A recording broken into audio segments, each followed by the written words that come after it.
Hi. Welcome to the void. Welcome to the void. Welcome to the void. Hi. Yo. However many hours it was. 6 hours? 6 hours? How were your 6 hours? I hope they were good. I missed. I did. What did I even do? I feel like time went by really fast, and I felt like I do a lot. What did I do? I made a short.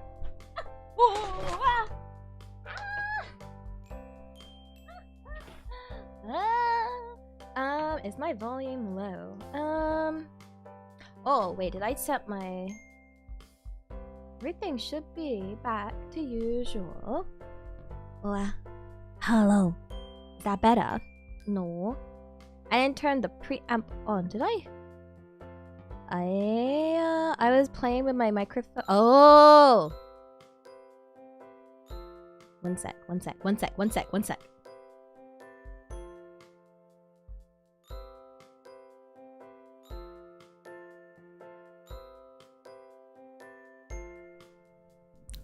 Yo, is that better? Hi. I hope that's better. I reset the settings. I was doing lots of sorting out of stuff. Okay, so chat can go there. And today we're playing Doki Doki Literature Club. Yay! I've been wanting to play this game for a very long time. Especially since Steam always recommends it to me because I'm a real big fan of like it says because you played Danganronpa and what else did it say? Because you played Danganronpa and something else. It was like, we recommend this, and I'm like, hey. Yeah, playing the original version. Yeah. Let me see. I remember what I was doing. I was trying to get... I had another short I wanted to post, but I couldn't get the rate. It was going on weird ratios, and I don't know why it was trying to squish it so hard. But yeah, I wanted to go for the free one. So, yay. Things taste better when they're free. I'm a big Danganronpa fan. I love Danganronpa. I love it. I want more Danganronpa. I don't care if the whole point of the last one was to be no more Danganronpa. I was like, no. Okay, so I've got the game. I haven't opened it up because I thought I'll open it up with you guys. Let me see. Let me move some of you up. Oh yeah. That can go there. And then we're gonna open up Doki Doki Literature Club. Yeah. Oh, Partel, I'm glad you liked the last comfort series vid. Arigato. I was editing. I've written when ready to you know to post, but I haven't. Yeah, there is a Danganronpa rumored. There is. Where are my legs? My legs are right here. Aha! Wow. Yeah, I want a cute girl anime experience. Onegaishimasu. Where are my kawaii girls? Play now. Okay, I clicked play now. Now we wait for the game. I hope you keep doing. Yeah, I always have ideas. Oh, we need to see it. Okay. Game capture Doki Doki Literature Club. Okay. Cha-cha! Here it is! Yay! And as the warning says, this game is not for children or for those who are easily disturbed. So if you are either of these things, please leave. Onegaishimasu. Goodbye.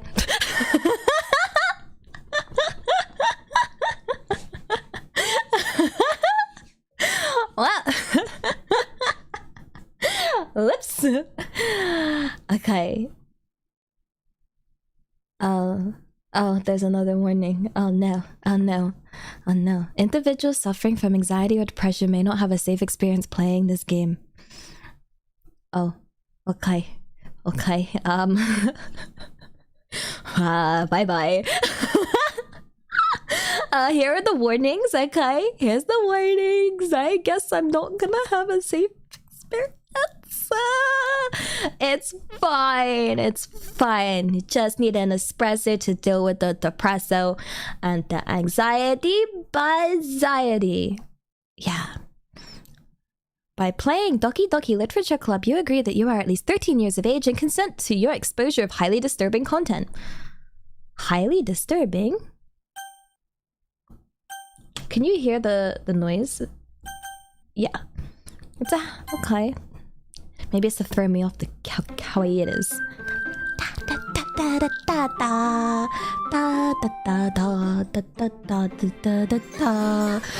Doki doki doki doki doki yeah. Doki doki doki doki doki doki doki yeah. Kawaii. Ikuzo. Enter my name. Aletta.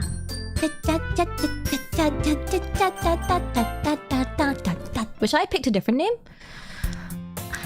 Hey! I don't know who is saying this voice. I don't know what voice to give him.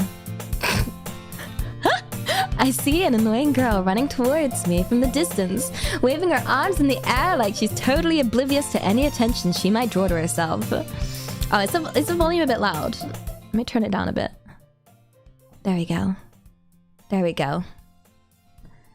Choppa choppa. This girl is Sayori, my neighbor and good friend since we were children. You know, the kind of friend you'd never see yourself making today, but it just kind of works out because you've known each other for so long. No, it's too quiet. Ah. Okay, let's have it hit like there. Here, is that okay? We used to walk to school together on days like this, but starting around high school, she would oversleep more and more frequently, and I'd get tired of waiting up. But if she's gonna chase after me like this, I almost feel better off running away. However, I just sigh and idle in front of the crosswalk and let Sayori catch up to me.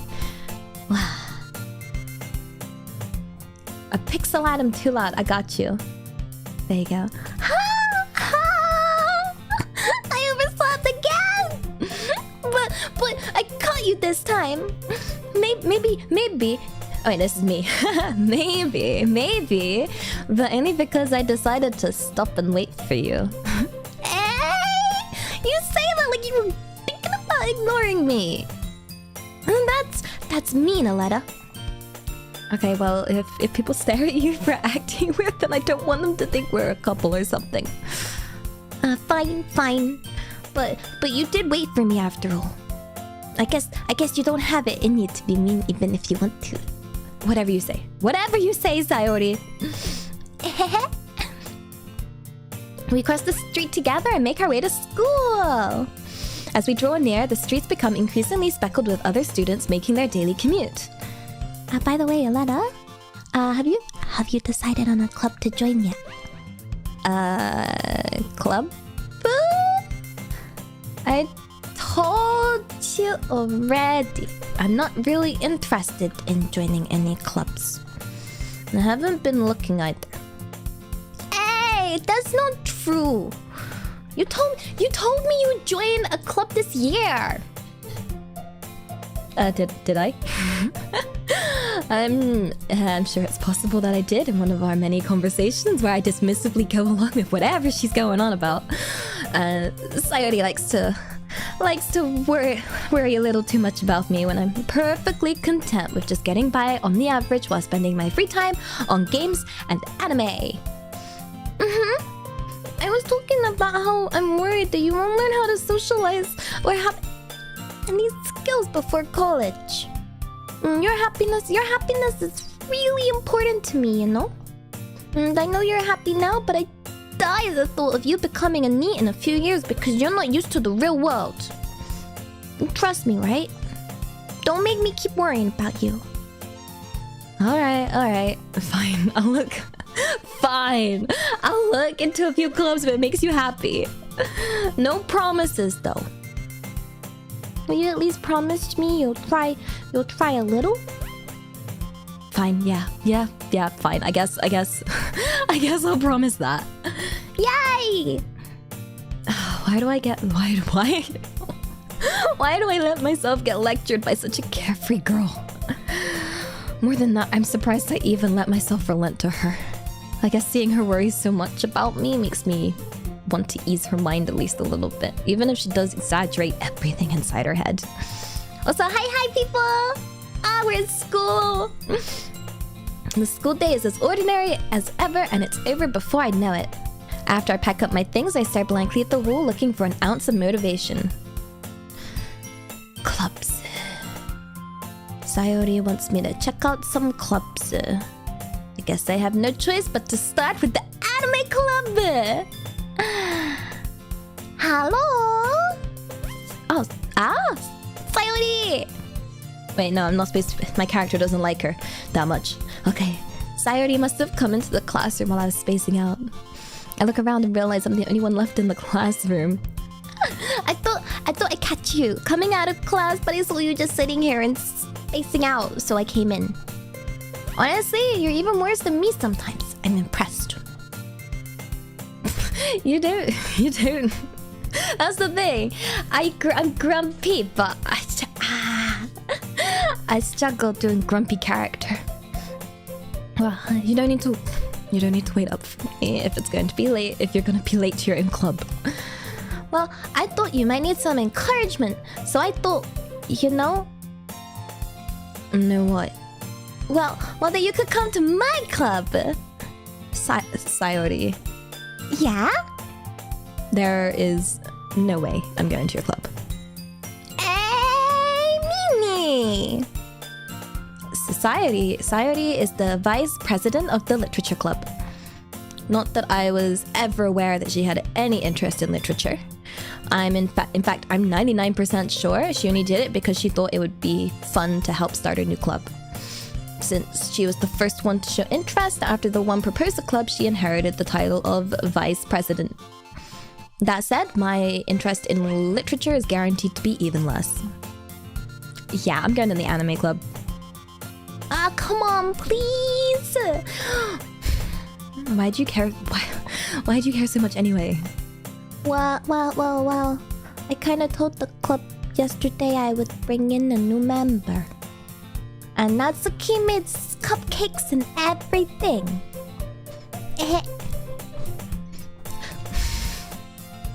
Don't make promises you can't keep. I can't tell if Sayori is really this much of an airhead, or if she's just so cunning to have this all planned out. I let out a long sigh. Fine. I'll stop by for a cupcake, okay? Yay! Let's go! Ooh. And thus, today marks the day I sold my soul for a cupcake. I dejectedly follow Sayori across the school and upstairs, a section of the school I rarely visit, being generally used for third-year classes and activities. But Sayori, full of energy, swings open the classroom door. Everyone! The new member is here! I told you, don't call me new member. I glance across the room. Welcome to the literature club. It's a pleasure to meet you. Sayori always says nice things about you. I need to think of voices. Seriously? You put a boy? Way to kill the atmosphere! I don't have enough voices in my arsenal for this game. I'm a boy also. I thought I was a girl.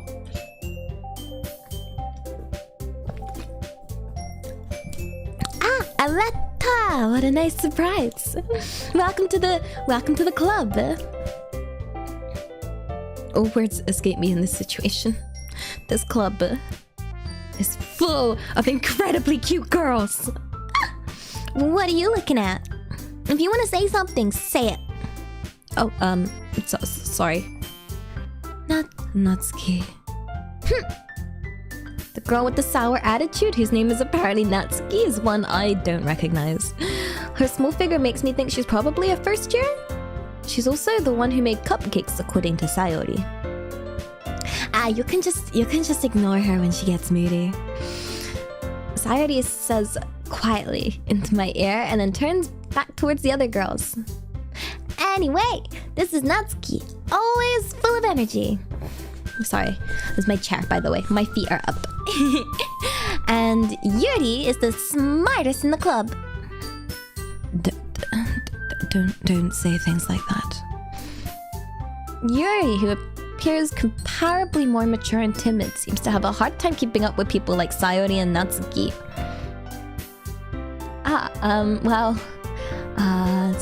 It's nice to meet both of you. And it sounds like you already know Monica, is that right? That's right. It's great to see you again, Aletta. Monica smiles sweetly. Do I know this girl? We do know each other. Well, we rarely talked, but we were in the same class last year. Monica's probably the most popular girl in class. Smart, beautiful, athletic. Basically completely out of my league. So having her smile at me so genuinely feels a little, you too, Monica. Come sit down, Aletta. We made room for you at the table, so you can sit next to me or Monica. I'll get the cupcakes. Hi. I made them. I'll get them. Oh, sorry, I got a little too excited. Then, how about I make some tea as well? Ooh, the girls have a few desks arranged in the form of a table. As Sayori mentioned, it's been widened, so there's one more space next to Monica and one space next to Sayori. Natsuki and Yuri walk over to the corner of the closet where Natsuki grabs a wrapped tray, and Yuri opens the closet. Still feeling awkward, I take a seat next to Sayori. Natsuki proudly marches back to the table, tray in hand. Okay, are you ready? Ta-da! Wow! Natsuki lifts off the foil tray to reveal a dozen white, fluffy cupcakes decorated to look like little cats. The whiskers are drawn with icing, and the little pieces of chocolates were used to make ears. Oh, so cute! I had no idea you were so good at baking, Natsuki. Well, you know, just hurry and take one. Sayori grabs one first, then Monica, and I follow. It's delicious! Sayori talks with her mouth full and has already managed to get icing on her face. I turn the cupcake around in my finger, looking for the best angle to bite. Natsuki's quiet. I can't help but notice her sneak glances in my direction. Is she waiting for me to take a bite? I finally bite down. The icing is sweet and full of flavor. I wonder if she made it herself. This is really good. Thank you, Natsuki. Why are you thanking me? It's not like I haven't I heard this somewhere before? Make them for you or anything. Eh? I thought you technically did. Sayori said. Well, maybe. But not for you, dummy. Baka. Alright. I'm sorry. I give up on Natsuki's weird logic and dismiss the conversation. Yuri returns to the table carrying a tea set. She carefully places the teacup in front of each of us before setting down the teapot next to the cupcake tray. You keep a whole tea set in this classroom? Oh, don't worry. The teacher gave us permission. After all, doesn't a hot cup of tea help you enjoy a good book? I guess. Don't let yourself get intimidated. Yuri's just trying to impress you. That's not... Insulted, Yuri looks away. I mean, like, you know... I believe you. It's okay. Like, well, tea and reading, like... not really a pastime for me, but I at least enjoy tea. Ah, I'm glad. Yuri faintly smiles to herself in relief. Monica raises an eyebrow and smiles at me. So, what made you consider the literature club? I was afraid of this question. Something tells me I shouldn't tell Monica that I was practically dragged here by Sayori. Well, I haven't joined any clubs yet, and Sayori seems really happy, so... Oh, that's okay. Don't be embarrassed. We'll make sure you feel right at home, okay? Oh, I've accidentally made her British. I'm sorry. Apparently Monica's British, okay? Oh, oops. I was trying to do more different voices. Oops. As president of the literature club, it's my duty to make sure the club is fun and exciting for everyone. Monica, I'm surprised. How come you decided to start your own club? You could probably be like a board member for any of the major clubs. Weren't you like the leader of the debate club last year? Well, you know, to be honest, I can't stand all the politics around the major clubs. It feels like nothing but arguing about budget and publicity and how to prepare for events. I'd much rather take something I personally enjoy and make something special out of it. And if it encourages others to get into literature, then I'm fulfilling that dream. Monica really is a great leader. Yuri also nods in agreement. Then I'm surprised there aren't more people in the club yet. It must be hard to start a new club. You could put it that way. Not many people are very interested in putting out all the effort to start something brand new. Especially when it's something that doesn't grab your attention, like literature. You have to work hard to convince people you're both fun and worthwhile. But it makes school events like the festival become that much more important. And I'm confident we can all really grow this club before we graduate. Right, everyone? Yeah! We'll do our best. You know it! I'm seeing a lot of eyes in the chat. Thanks. Everyone enthusiastically agrees. Such different girls all interested in the same goal. I mean, I have a feeling I'm the goal, but okay. Monica must have worked really hard just to find these three. Maybe that's why they were all so delighted by the idea of a new member joining. Though I still don't know if I can keep up with their level of enthusiasm about literature. So, Aletta, what kind of things do you like to read? Considering how little I've read these past few years, I don't really have a good way of answering that. Manga. I mutter quietly to myself, half joking. Natsuki's head suddenly perks up. It looks like she wants to say something, but she keeps quiet. Oh, not much of a reader, I guess. Well, that can change. What am I saying? I spoke without thinking after seeing Yuri's sad smile. Anyway, what about you, Yuri? Oh, well, let's see. Yuri traces the rim of her teacup with her finger. My favorites are usually novels that build deep and complex fantasy worlds. The level of creativity and craftsmanship behind them is amazing to me. And telling a good story in such a foreign world is equally impressive. And Yuri goes on, clearly passionate about her reading. And she seems so reserved and timid since the moment I walked in, but it's obvious by her eyes lighting up that she finds comfort in the world of books, not people. But you know, I like a lot of things. Stories with deep psychological elements usually immerse me as well. Isn't it amazing how a writer can deliberately take advantage of your own lack of imagination to completely throw you out for a loop? Anyway, I've been reading a lot of horror lately. I read a horror book once.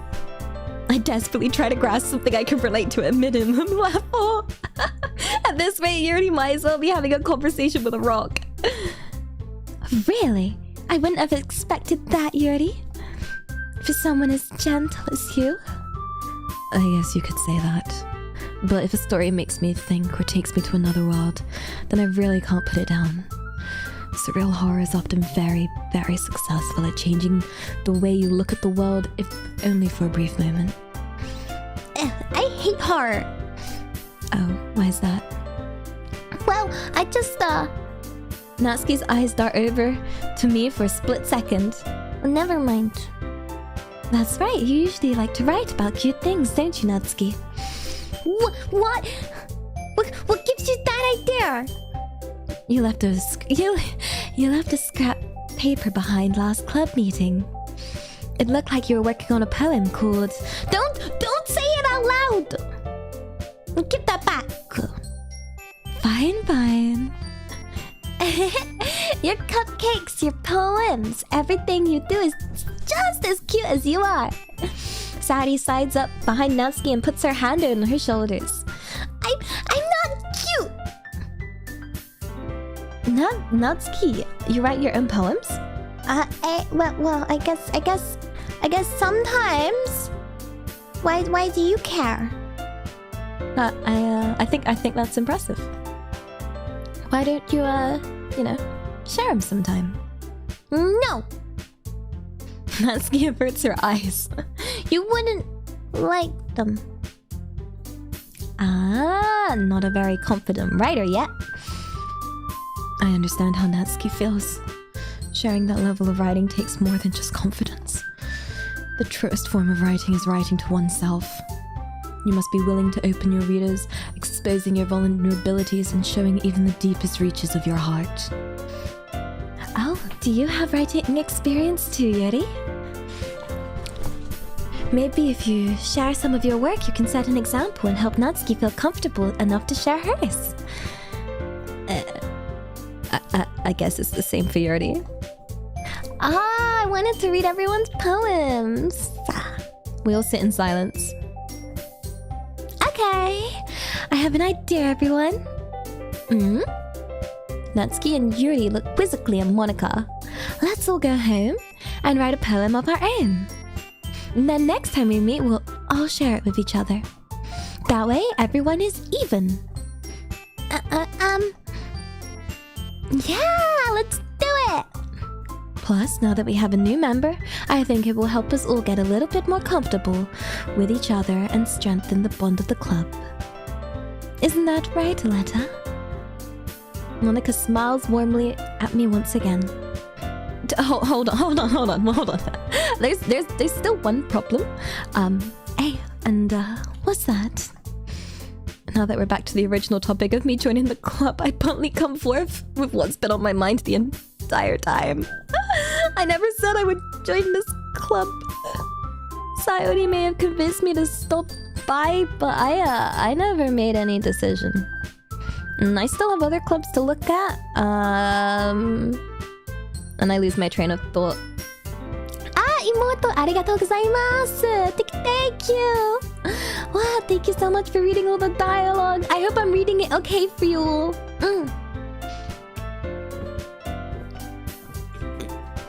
Yeah. Oh. Awful girls stare back at me with dejected eyes. But... Oh, I'm sorry. I thought... Aletta... You... I'm defenseless against these girls. How am I supposed to make a clear-headed decision when it's like this? That is if writing poems is the price I need to pay in order to spend every day with these beautiful girls? Right. Okay, I've decided.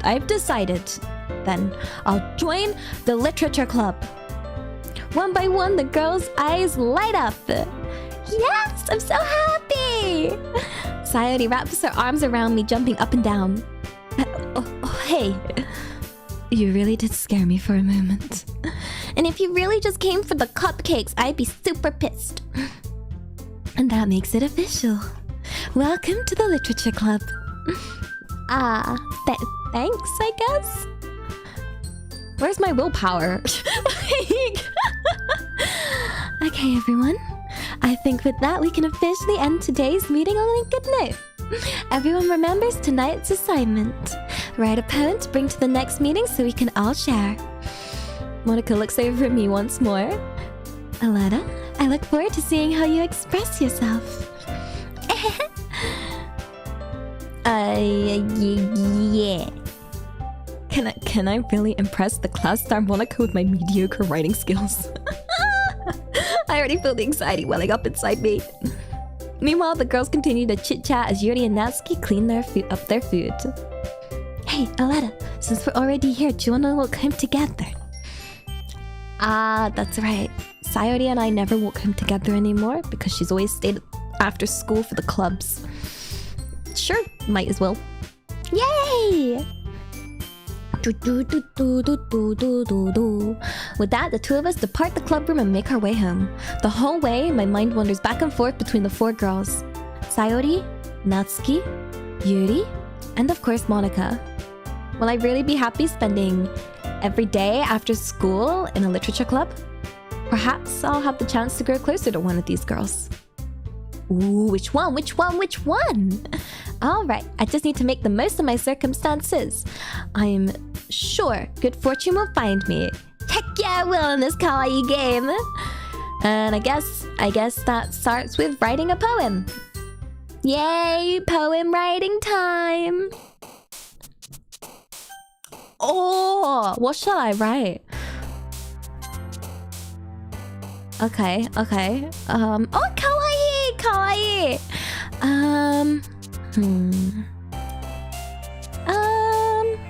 Words I like. Oh, this is tough. I don't know who's best girl. I don't know this girl well enough. Summertime.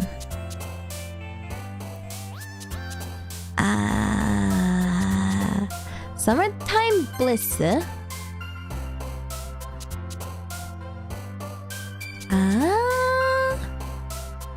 Where's they thank you? Oh, words they. I think they'll like. Oh, I can't go backwards. It's too late. I messed up. I can't go backwards. What's incongruent? Whirlwind? Marriage? Sunset? Sadness? What? I'm not looking to marry. I'm in school. Like, infinite whirlwind. It's warm. Dun dun dun.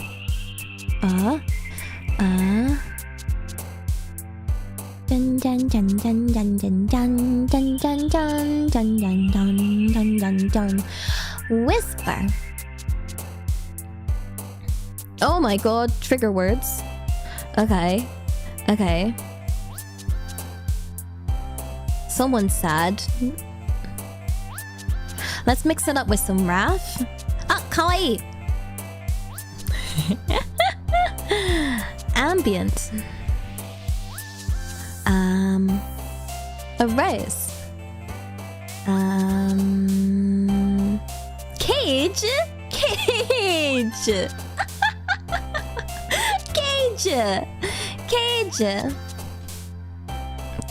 Oh, do we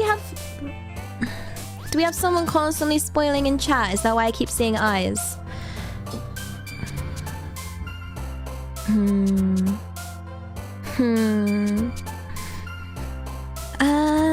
Oh gosh, depression, fear, fester. Wait, I didn't see the word kinky.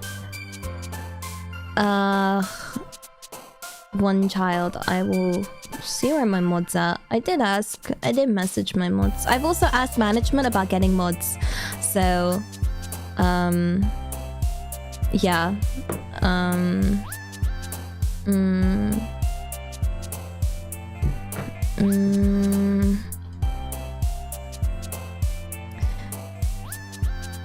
I'll just have to wait until 1 sec.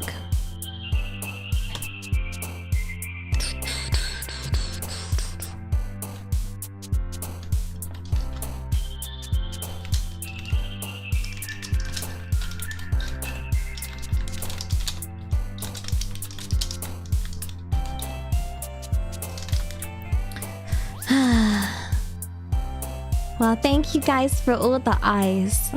I appreciate all the eyes. Thank you, thank you. Which word shall we go for? Sorry, there should be... I did ask my mod to be here. But...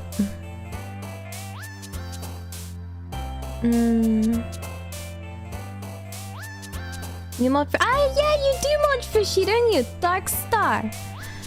Would you like to be temporary mod? Onegaishimasu. For temporary powers. Let me give temporary powers. Let's see. Temp mod. Are you okay being bestowed the power of temp mod? Onegaishimasu. Yeah? Yeah. Legendary! Wow, look at those reviews. Like... Wow. Sugoi. Sugoi. Darkstar_64. Okay. You now have the power. Onegaishimasu! Ikuzo! Love. Ooh, waterful. Existence. Entropy. Wow. Oh, wow. Vanilla's the tag. Wow. Wow. You've ascended. You've ascended. Anime. Eternity. Determination. Determination. Vitality. Raindrops. Precious. I clicked random words. Hi, Ganoletta. Glad to see you didn't run away on us. Nah, don't worry. This might be a little strange for me, but I can at least keep my word. Well, I'm back at the Literature Club. I was last to come in, so everyone else is already hanging out. Thanks for keeping your promise, Aletta. I hope this isn't too overwhelming of a commitment for you. Making you dive headfirst into literature when you're not accustomed to it. Oh, come on, like he deserves any slack. Sayori told me you didn't even want to join any clubs this year. And last year, too. And I don't know if you plan to just come here and hang out or what. But if you don't take us seriously, then you won't see the end of it. Natsuki, you certainly have a big mouth for someone who keeps her manga collection in the club room. Natsuki finds herself stuck between saying Monica and manga. Manga is literature! Swiftly defeated, Natsuki plops back into her seat. Don't worry, guys. Aletta always gives his... I don't want to be a he. Ah. As long as he's having fun, I didn't know I was a guy. He helps me with busy work without even asking. Like cooking and cleaning my room. How dependable. Sayori, that's because your room is so messy, it's distracting. And you almost set your house on fire once. Is that so? You two are really good friends, aren't you? I might be a little jealous. Ah, how come? You and Aletta can become good friends too.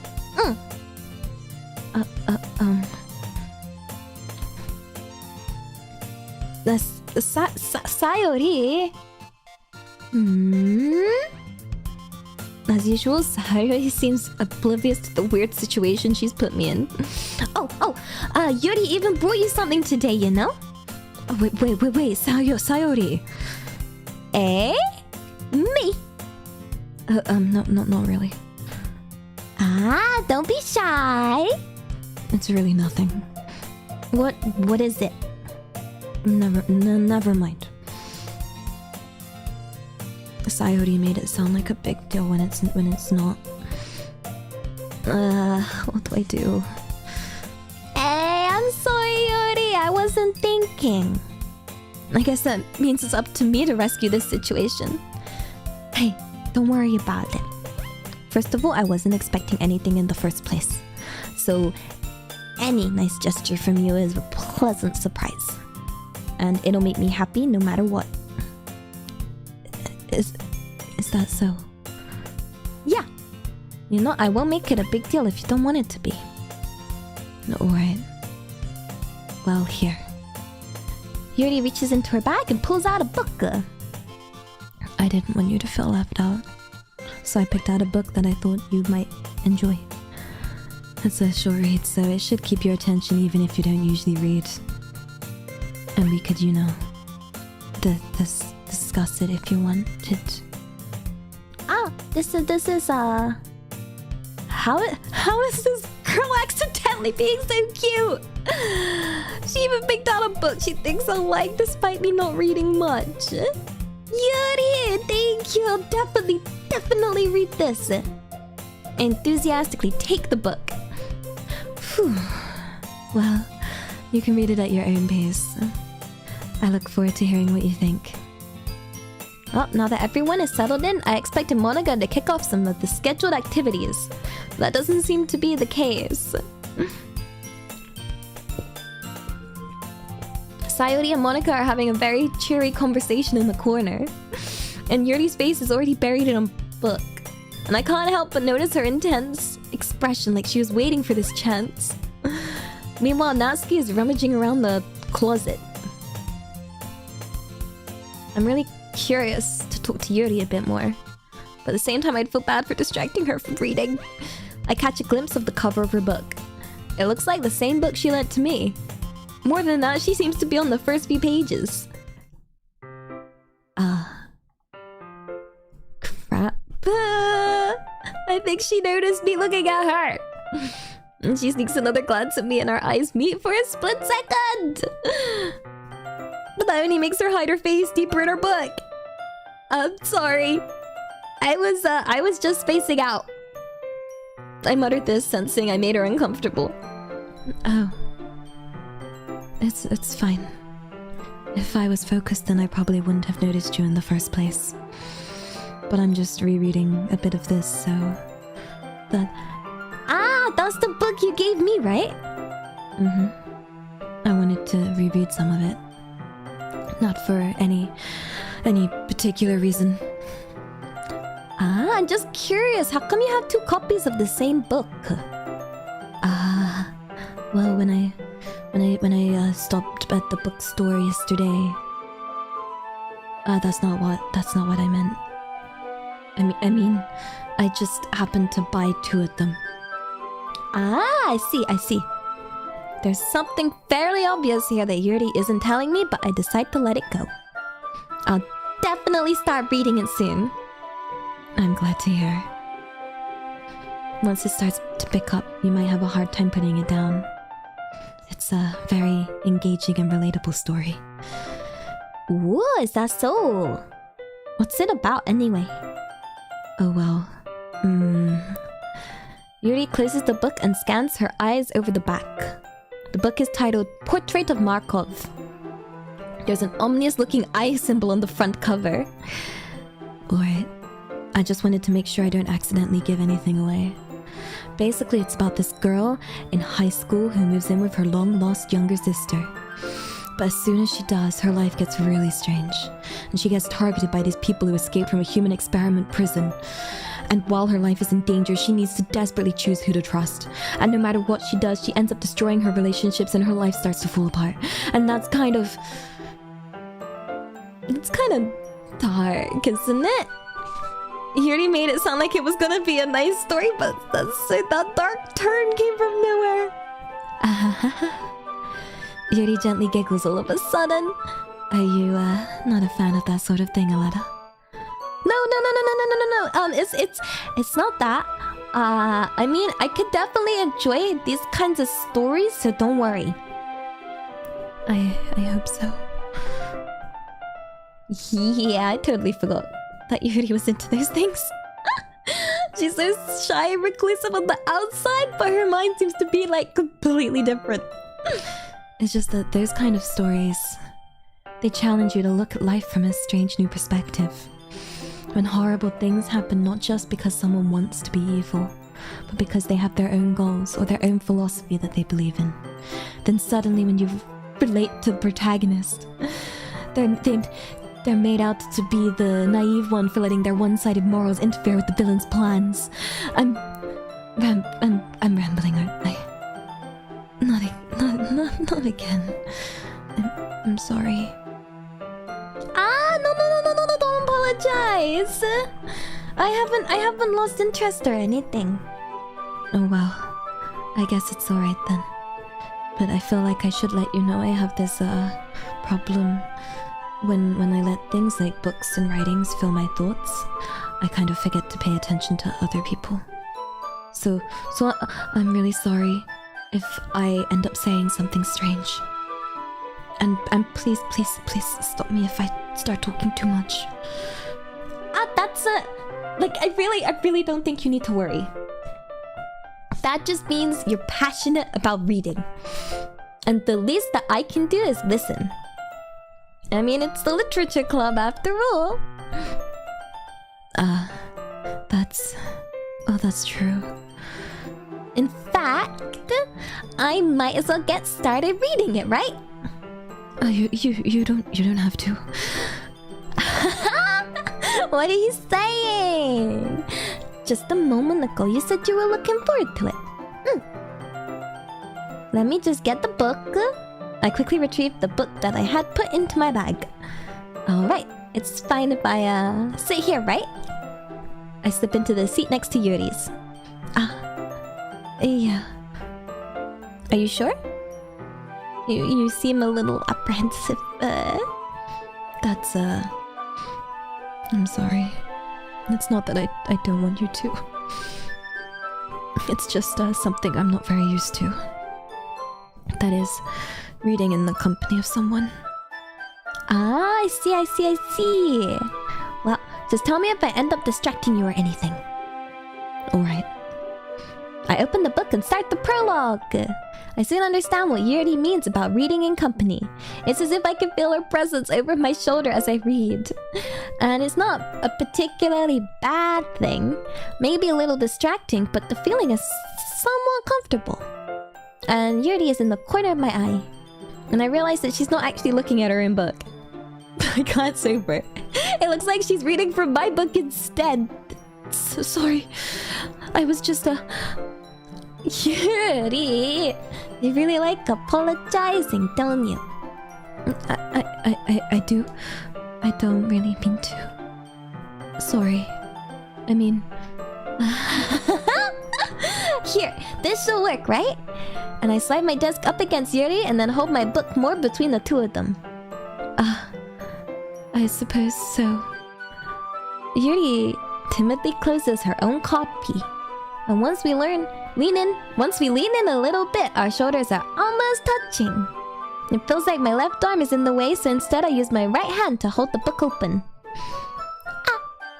I guess that makes it kind of difficult to turn the page. Here. Oh! I didn't know it had like art scenes. Also, hi! It's getting hot in here! Yeah! Yuri takes her left arm and holds the side of the book between her thumb and her forefinger. I do the same thing with my right arm on the right side of the book. And that way, I turn a page and Yuri slides under her thumb after it to her side. But in holding it like this, we're huddled even closer. It's actually kind of distracting.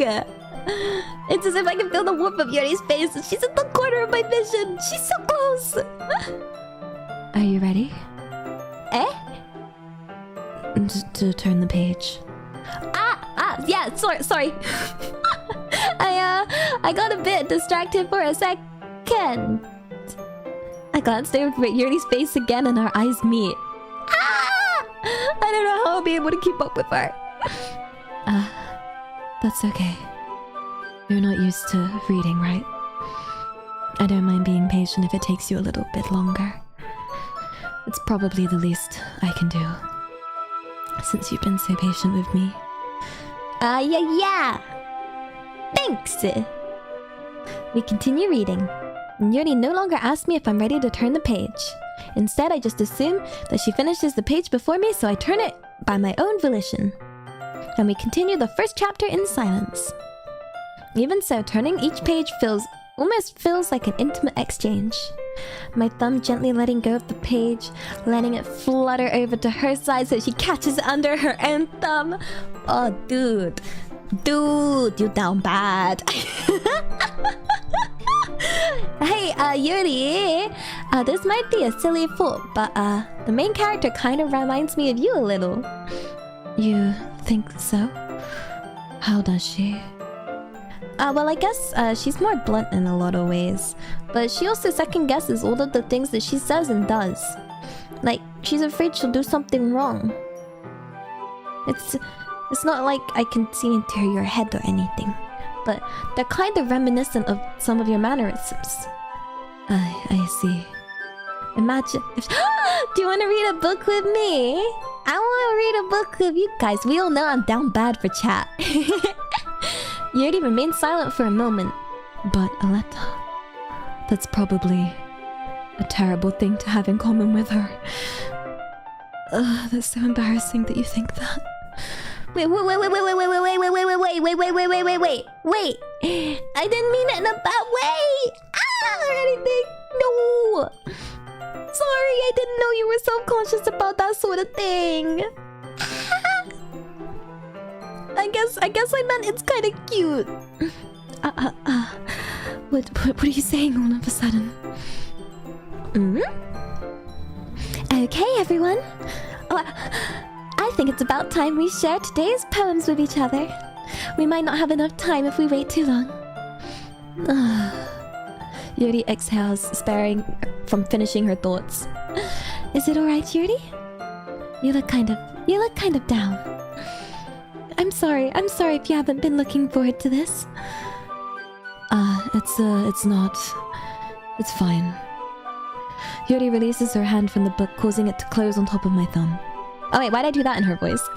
Alright. I guess I'll do some more reading tonight. Or would you prefer I only read it with you? I guess I don't have too much of a preference either way. In that case, I'll read a little more tonight. And then it'll be more fun to read with you after it picks up a bit, you know? That's a good reasoning. Oh, damn it, I keep doing the... One sec, I need...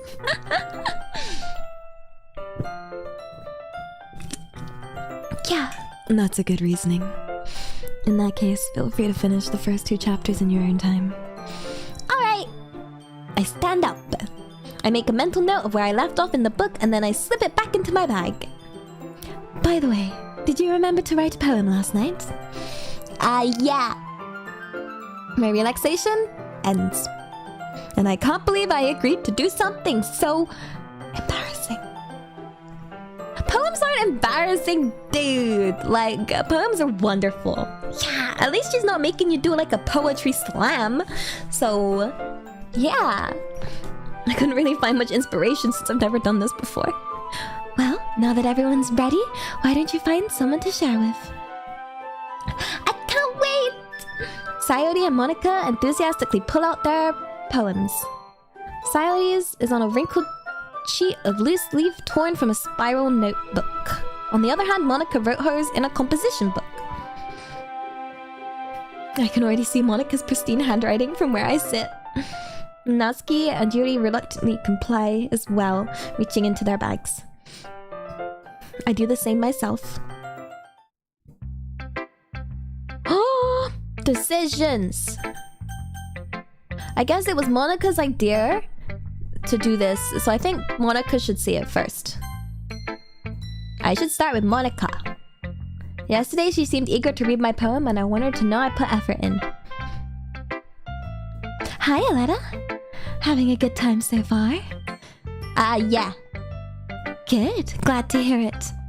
By the way, since you're new and everything, if you ever hear any suggestions for the club, like new activities or things we can do better, I'm always listening. Don't be afraid to bring things up, okay? Alright, I'll keep that in mind. Of course I'd be afraid to break things up. Ah! I'm much better off just going with the flow until I'm more settled in. Anyway, want to share your poem with me? It's kind of embarrassing, but I guess I have to. Don't worry, Aletta. We're all a little embarrassed today, you know. But it's that sort of barrier that we'll all learn to get past soon. Ah, yeah, that's true, that's true. I hand Monica my poem. Great job, Aletta. I was going ooh in my head while reading it. It's really metaphorical.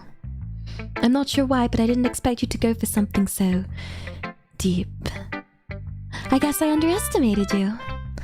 Ah, it's easiest for me to keep everyone's expectations low. That way, it always counts when I put in some effort. That's not very fair. Well, I guess it worked anyway. You know that Yuri likes this kind of writing, right?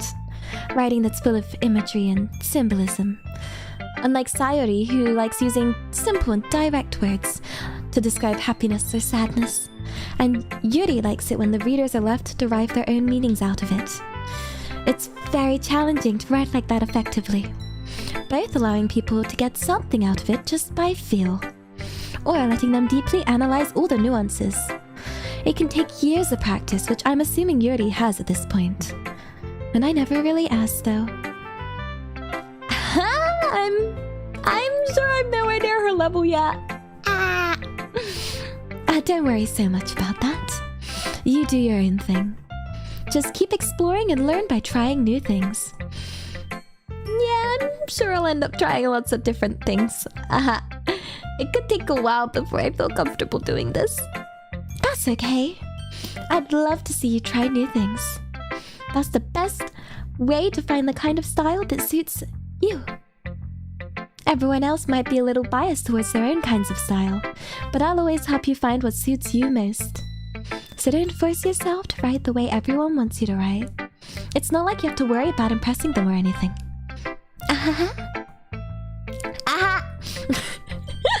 Hi.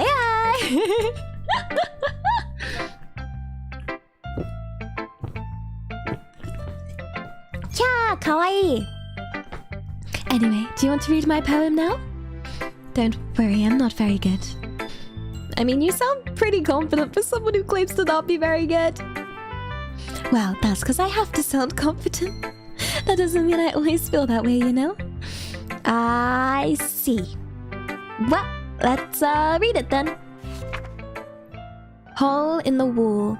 It couldn't have been me. See the direction the spackle protrudes. A noisy neighbor, an angry boyfriend. I'll never know, I wasn't home. I peer inside for a clue. No, I can't see. I reel blind like a film left out of the sun, but it's too late, my retinas. Already scorched from it with a permanent copy of a meaningless image. It's just a little hole. It wasn't too bright. It was too deep, stretching forever into everything. A hole of infinite choices. And I realized now that I wasn't looking in. I was looking out, and he, on the other side, was looking in.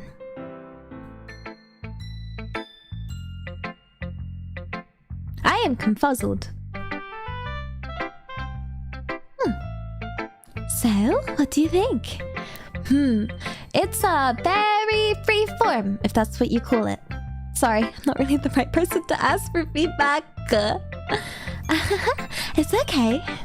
Yeah, that kind of style's gone pretty popular nowadays. That is, a lot of poems have been putting emphasis on the timing between the words and the lines. When performed out loud, it can be really powerful. So, what was the inspiration behind this one? Well, I'm not sure if I know how to put it. I guess you could say I had some kind of epiphany recently, and it's been influencing my poems a bit. An epiphany? Yeah, something like that. I'm kind of nervous to talk about deep stuff like that because it's kind of coming on strongly. And maybe after everyone is better friends of each other. Anyway, here's Monica's writing tip of the day. Sometimes, when you're writing a poem or a story, your brain gets too fixated on a specific point. And if you try so hard to make it perfect, then you'll never make any progress. Just force yourself to get something down on the paper and tidy it up later. Another way to think about this is this. If you keep your pen in the same spot for too long, you'll get a big dark puddle of ink. And so just move your hand and go with the flow. That's my advice for today. Thanks for listening. Oh! Wow, there's so many words in this game. I guess Yuri is not... She said Yuri would like my poem, so maybe Yuri next. But then Sayori introduced me to the club, so it's either Sayori or Yuri. Natsuki as meh, like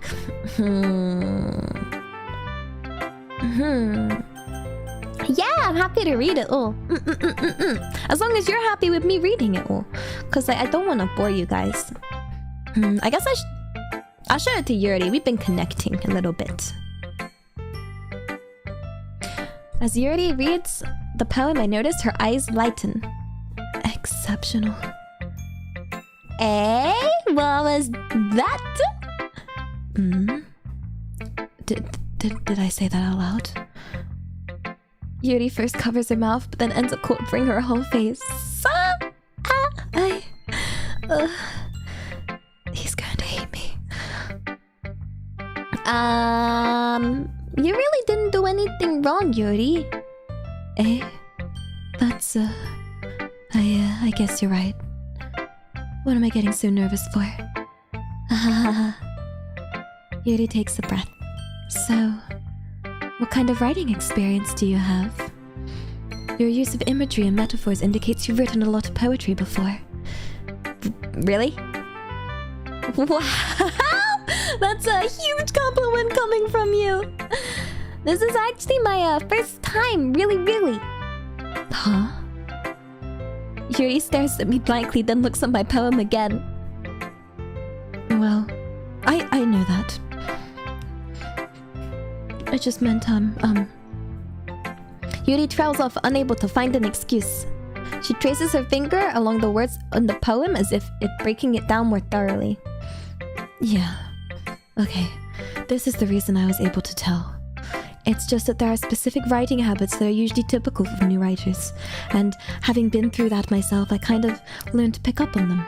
And I think the most noticeable thing I recognize in new writers is that they try and make their style very deliberate. And in other words, they tend to pick a writing style separate from the topic matter, and they form fit the two together. So the end result is that both the style and the expressiveness are weakened. And once Yuri finds her train of thought, it's as if her demeanor totally changes. Her stammering is completely gone and she sounds like an expert. Of course, that's not something you can be blamed for. There are so many different skills and techniques that go into writing even a simple poem. And not just finding them, but building them and getting them to work together is probably the most challenging of all. It might take you some time, but it all comes with some practice and learning by example and trying new things. And I also hope that everyone else in the club gives you valuable feedback.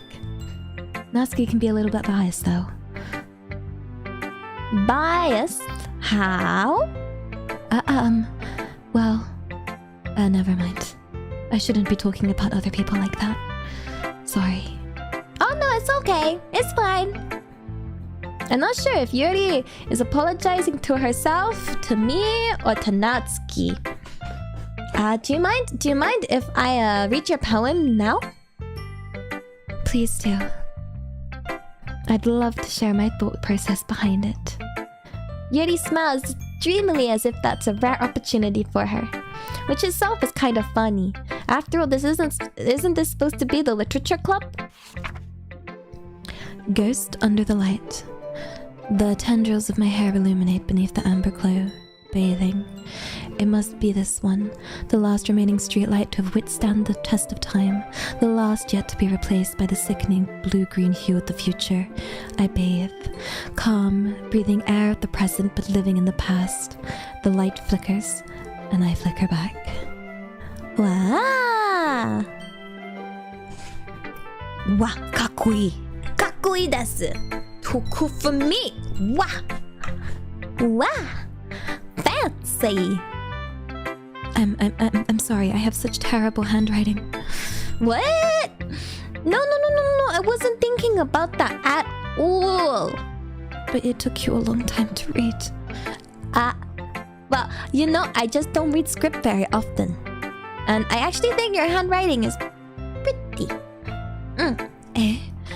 That's a relief. Also, I like the poem. Even though it's short, it's really descriptive. It wasn't too short. I usually write longer poems. No, not at all. I'm really glad you like it. I'll be honest. Since it's our first time sharing, I wanted to write something a little more mild.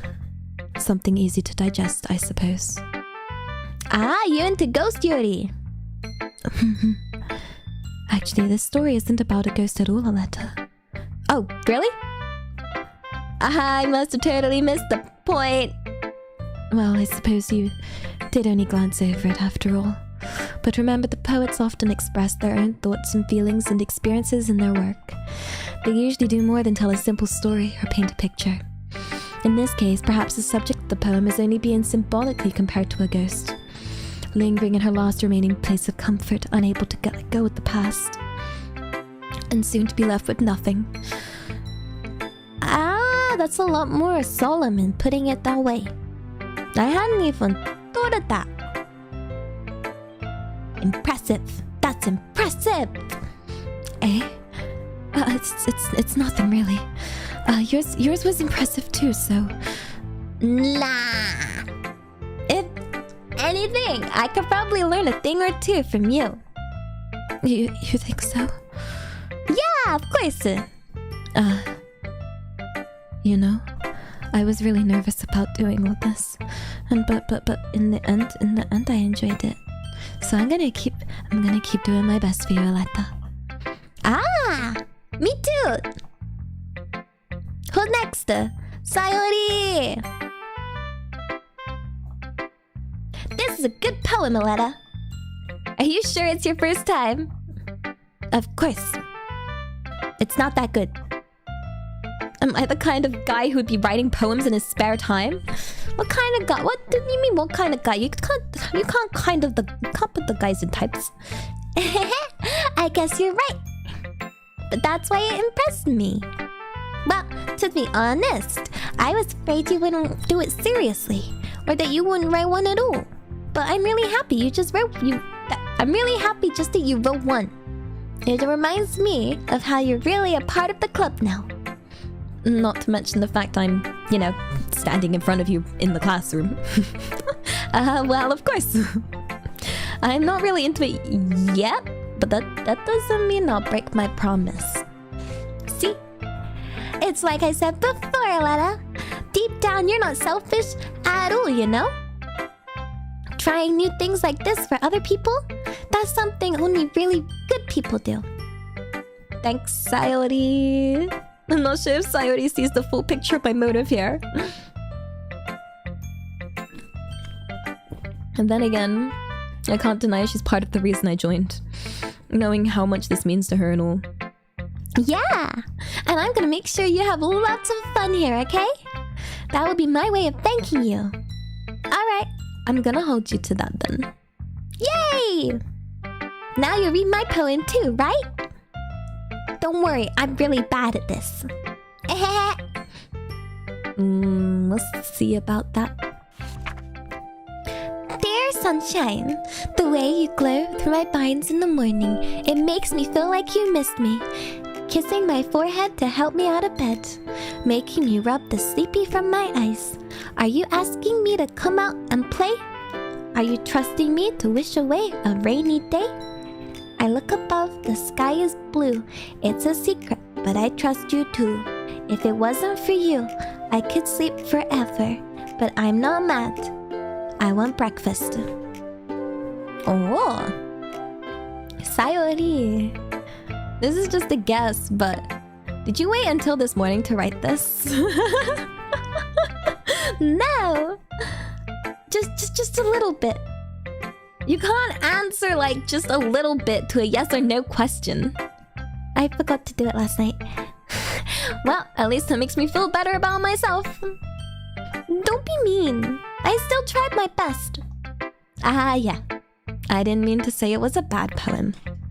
It came out nice, or how should I put it? It sounds just like you.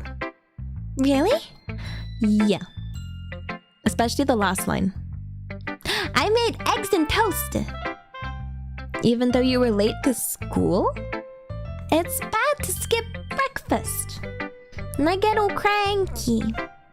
Well, I guess there's no point in arguing. Anyway, thanks for showing me. This was so much fun. Monica's the best. Yeah. But next time, I won't forget. And I'm gonna write the best poem ever. Well, I guess I look forward to it.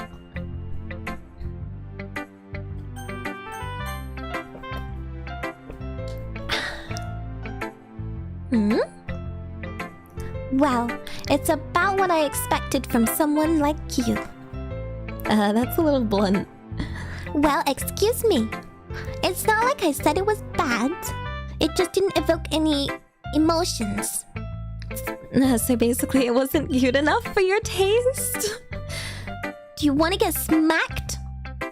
I'll pass. Well, anyway, I guess I need to show you mine. Not that you'll like it. Eagles can fly. Monkeys can climb. Crickets can leap. Horses can race. Owls can seek. Cheetahs can run. Eagles can fly. People can try.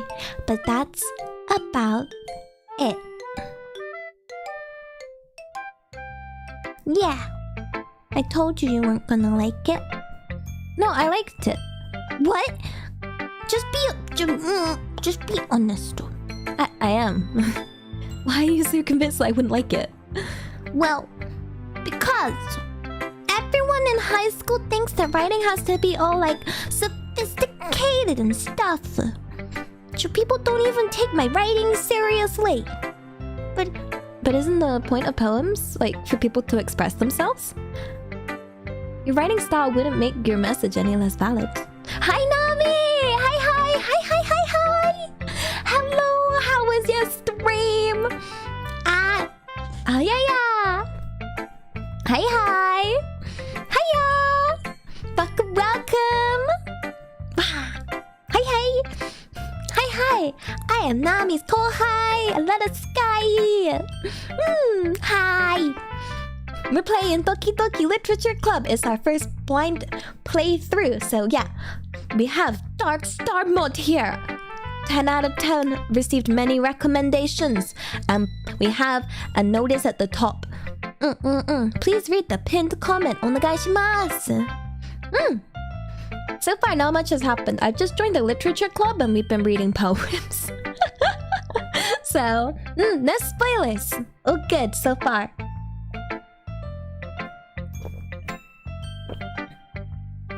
Yeah, exactly.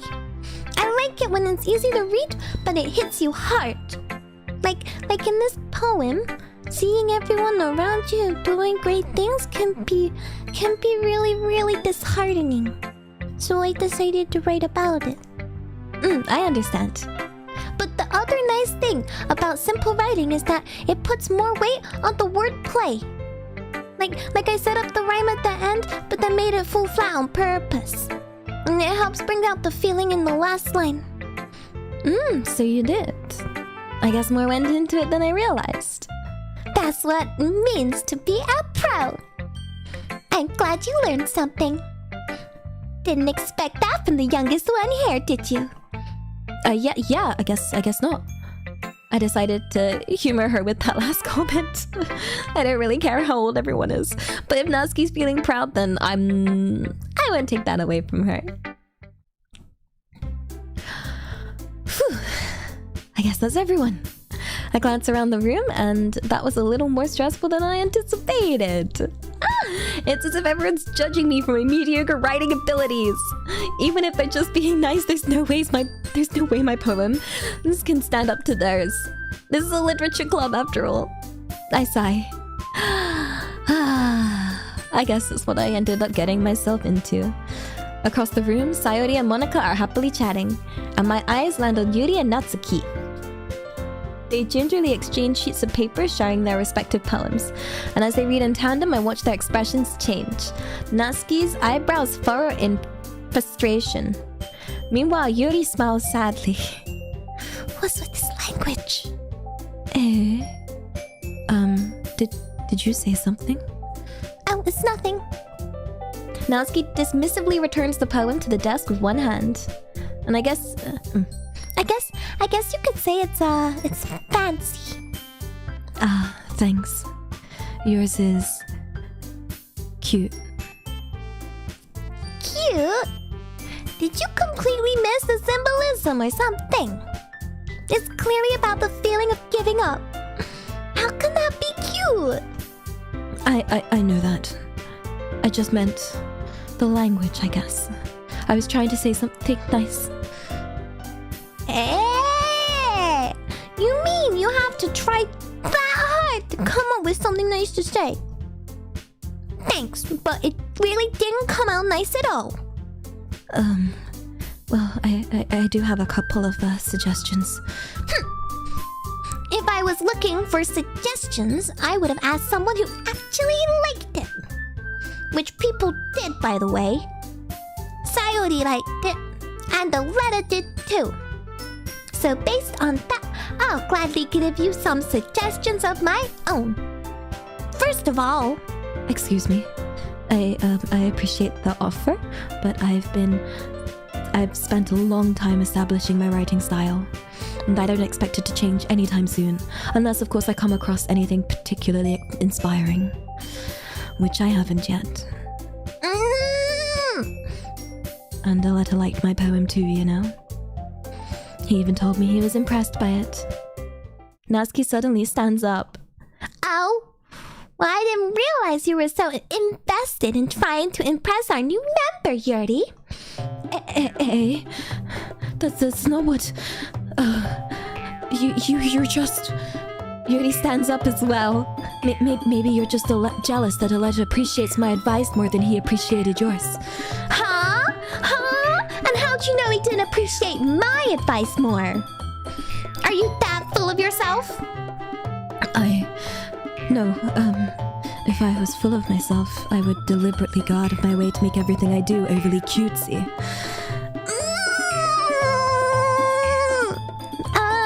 Is everyone okay? Well, you know what? I wasn't the one whose boobs magically grew a size bigger as soon as Aletta started showing up. Natsuki. Natsuki, that's a little,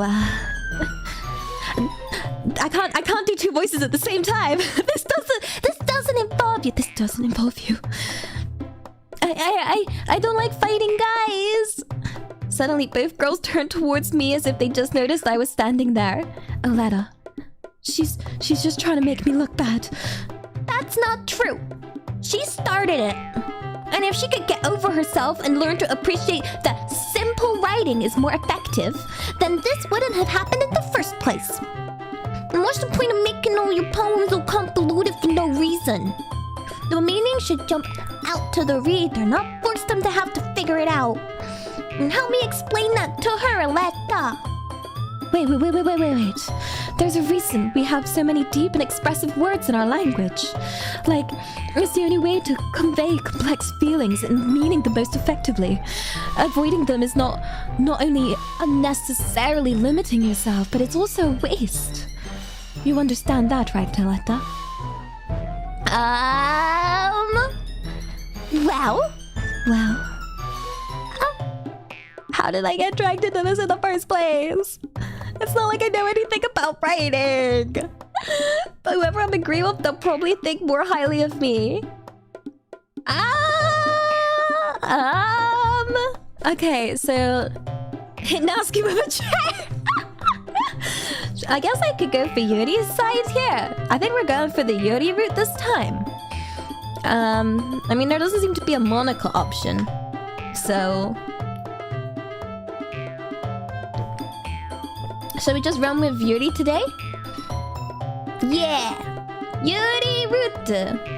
Yuri! Well, where's what's her name? Monica!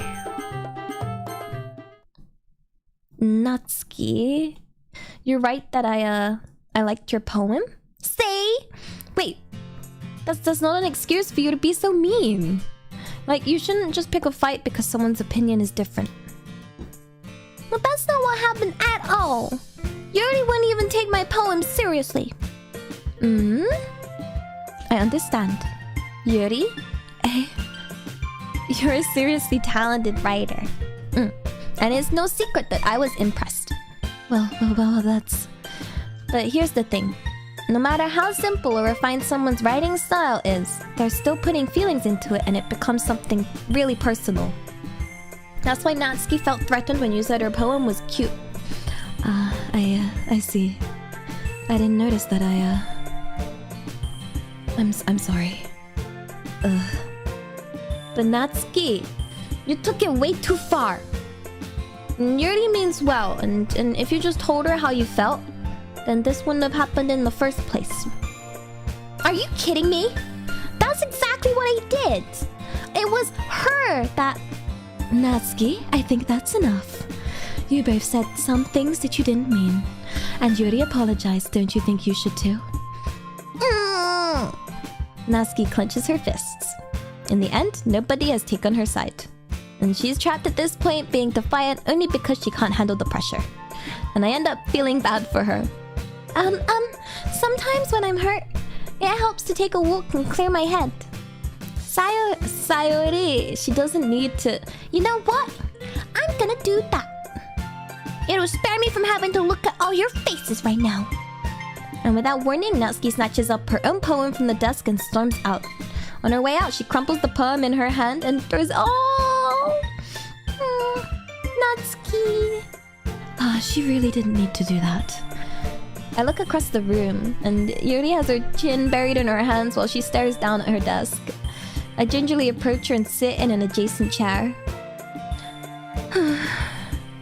Everything alright? I'm so embarrassed. I can't believe I acted like that.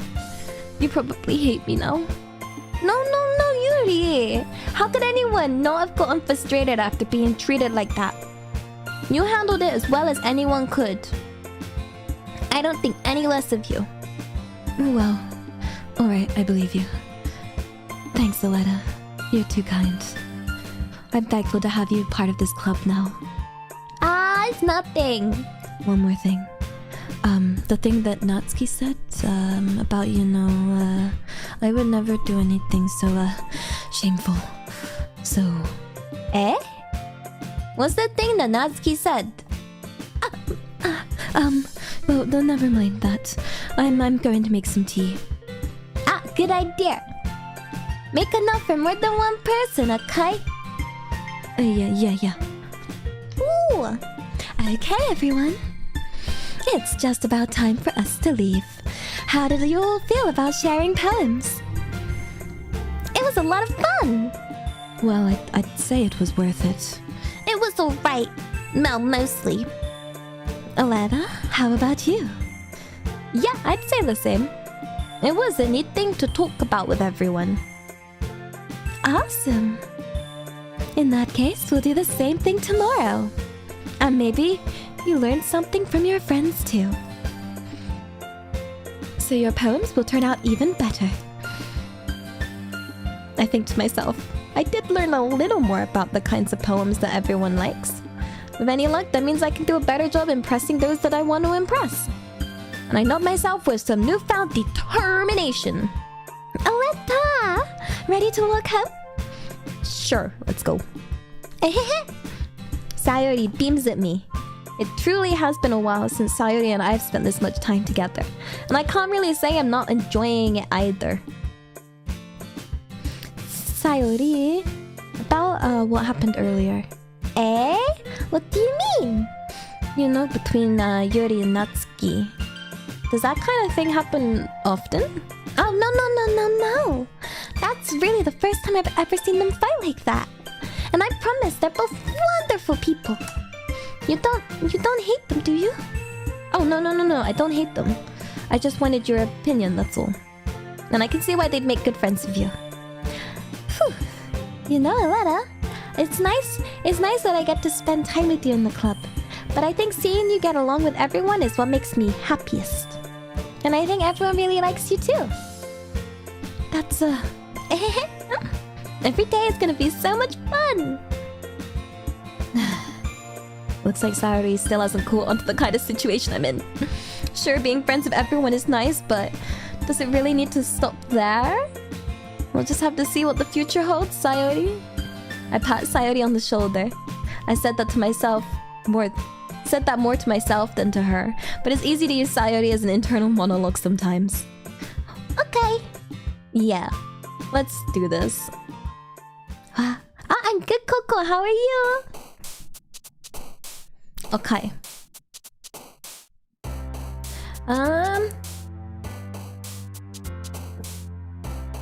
So if we're going for Yuri likes big fancy words, right? None of these are big and fancy though. Like, oh, should I save? There we go. I guess. Yeah. I'm getting the feel of things. I'm guessing this is how the day... I don't know if this is like my main choice decision tree here. Like my really bad poem of 20 random words shoved together. Like... saving is a good idea. Oh. But yeah, I'm enjoying it. I guess... none of these are big words. When we say is the biggest word... what's the biggest word out of all these words? Like, do I just go by letter count? Like, I don't think any of these are particularly difficult words. They're all daydream, adventure, charm, beauty, hope, anger, anime, dazzle, kiss, and clumsy. Dazzle, adventure, big. Adventure's big. That made her jump. Ambient. Oh, existence. Massacre. Imagination. Unrequited. Oh no!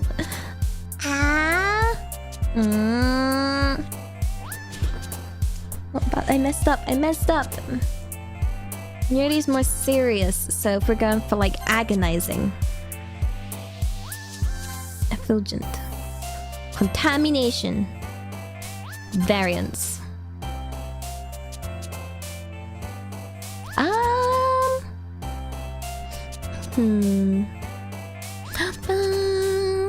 Meager. Ooh, melancholy.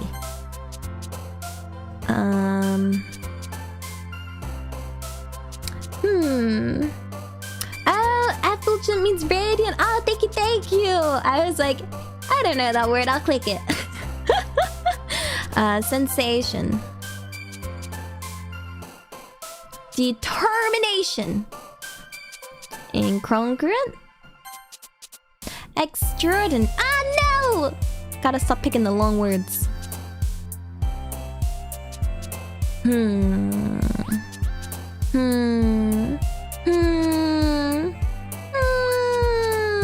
Which one? Embrace? No! Damn it. Vivacious? Disorientated? Okay, last one. Which one do you guys think? Which one do you guys think? Like... they all kind of normal words. Wrath? Kind of edgy, you know? Huh? Wrath. Oh, there's another one. Intellectual. There we go. Lust. Candy. Another day passes and I need some water.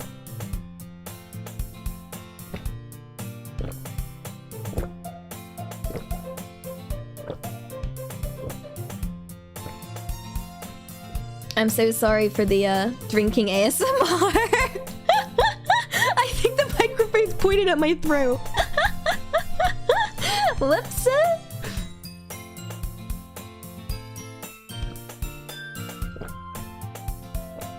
Yeah, delicious. And it's time for a club meeting. Yay! I've gotten a little more comfortable here over the past couple of days. I'm thirsty. Entering the club room, the usual scene greets me. Hi, Aletta. Yo, Sayori! Looks like you're in a good mood today. But I'm just not used to you being here in the club, is all. Random! Arigatou gozaimasu! Awa awa! 2-month anniversary of being husband/waifu! Yeah! Oh, it's been this long already. I know, time flies by when we have fun. Yeah! Yeah! Wow. That's a pretty simple thing to get you in the mood. But I guess it's always the simple things with you anyway. Speaking of which, I'm kinda hungry. Will you come with me to buy a snack? No. Eh! That's not like you at all. I have my reasons. Why don't we take a look at your purse, Sayori? Why that all of a sudden? No reason really. I just wanted to look at it. Aha! Sayori nervously retrieves her coin purse, and she fumbles with the latch and gets it open. Then she turns it upside down and lets its contents spill onto the desk. 2 small coins fall out. Ah! I knew it. I can see right through you, Sayori. That's not fair. How did you even know? I mean, it's simple. Like, if you had enough money in the first place, you would have bought a snack before coming to the club room. So either you're not hungry, or you wanted an excuse to take a walk. Wait, and wanted... Or you planned to conveniently forget that you spent all your money and then I could lend you some. But there's one more thing. You're always hungry. And so that only leaves one option. Wah! I give up! Don't make me feel so guilty. I mean, if you feel guilty, that means you deserve to feel guilty. Yuri suddenly giggles. Eh? I didn't notice she was listening in. Her face in her book as always. I wasn't listening or anything. It was just something in my book. Yuri! Tell Letta to let me borrow some money. That's, Don't get me involved like that, Sayori. Besides, you should only buy what you can responsibly afford. And frankly, after pulling a mischievous little stunt like that, your suffering is fair enough retribution. Did I just... I mean, I didn't mean that. I got too absorbed in my book. I really like it when you speak your mind, Yuri. It doesn't happen much, but it's a fun side of you. Oh, that's... There's no way you could think that. You were right, though. I did something bad, now I have to accept the revelation. Retribution. That! Still, coming from you, Sayori. I guess there's a little devil inside all of us, isn't there? Don't let her fool you. Sayori knows exactly what she's doing. After all, she told you guys she was bringing me to the club before she even told me. But you wouldn't have come if you weren't for the cupcakes. So I had to trick Natsuki into making them.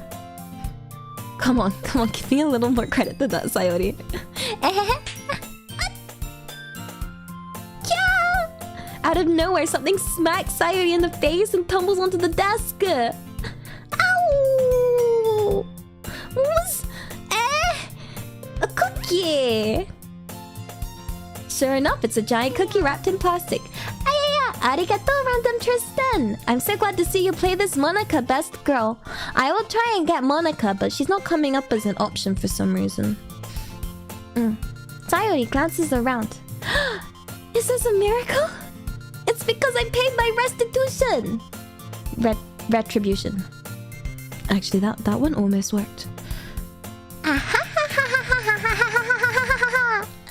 I was just gonna give it to you. But then I heard you blab about the cupcakes. And I was totally worth seeing your reaction though. Natsuki! That's so nice of you. I'm so happy. Sayori hugs the cookie. Jeez, just eat it. Sayori rapidly tears open the wrapper and takes a big bite. So good.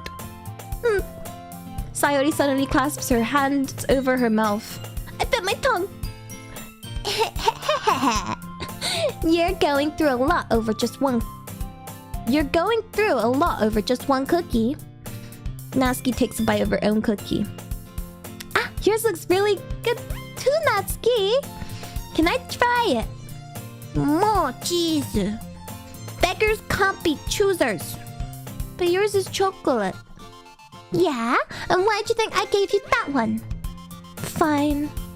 Still, I'm really happy you shared this one with me. Sayori gets out of her seat and goes behind Natsuki, then wraps her arms around her. Ah, jeez. I get it. Cookie still in hand, Natsuki reaches up to nudge Sayori off her. Oh. Sayori suddenly leans down and takes a bite out of Natsuki's cookie. Hey! Did you seriously just do that?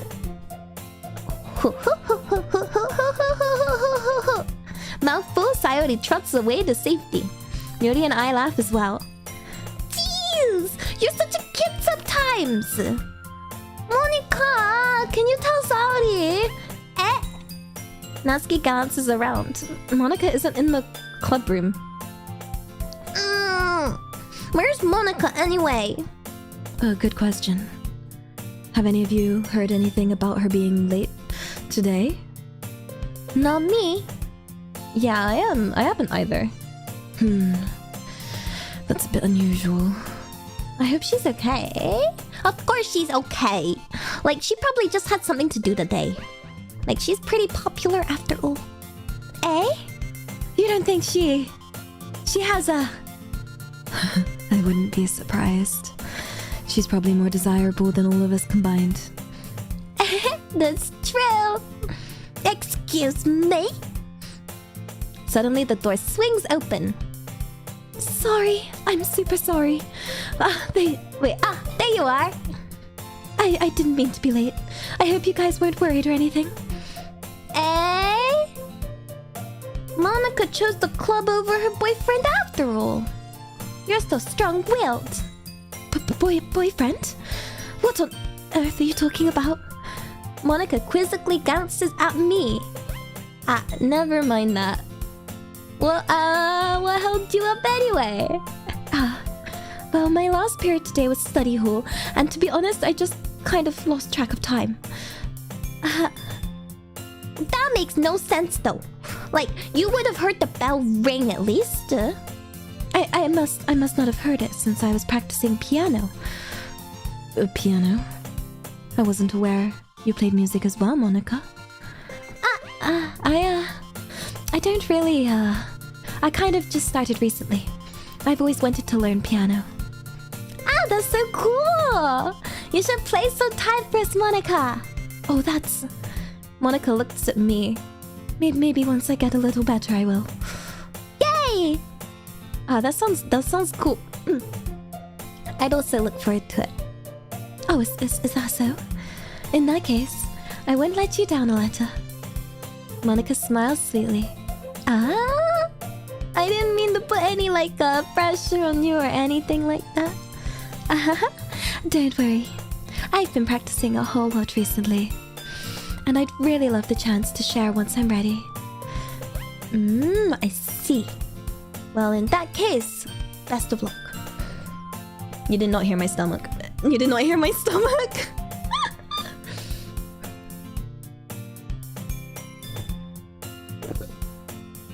Yeah. Thanks. So, I didn't miss anything, did I? No, not really. I choose to leave Sayori out of I choose to leave out Sayori's mischievous escapade. I'm sure Natsuki would end up complaining to her anyway. And it looks like everyone's already settled down. Sayori has somehow already finished her entire cookie. And Yuri's back to her book, and Natsuki disappeared into the closet. Hey, Yuri! Eh? Ah! I suddenly noticed that Yuri is reading a different book from the one we've been reading together. Oh, sorry. I didn't mean to interrupt. No. I was just kind of waiting for you. If that's the case, why don't we go ahead and get started?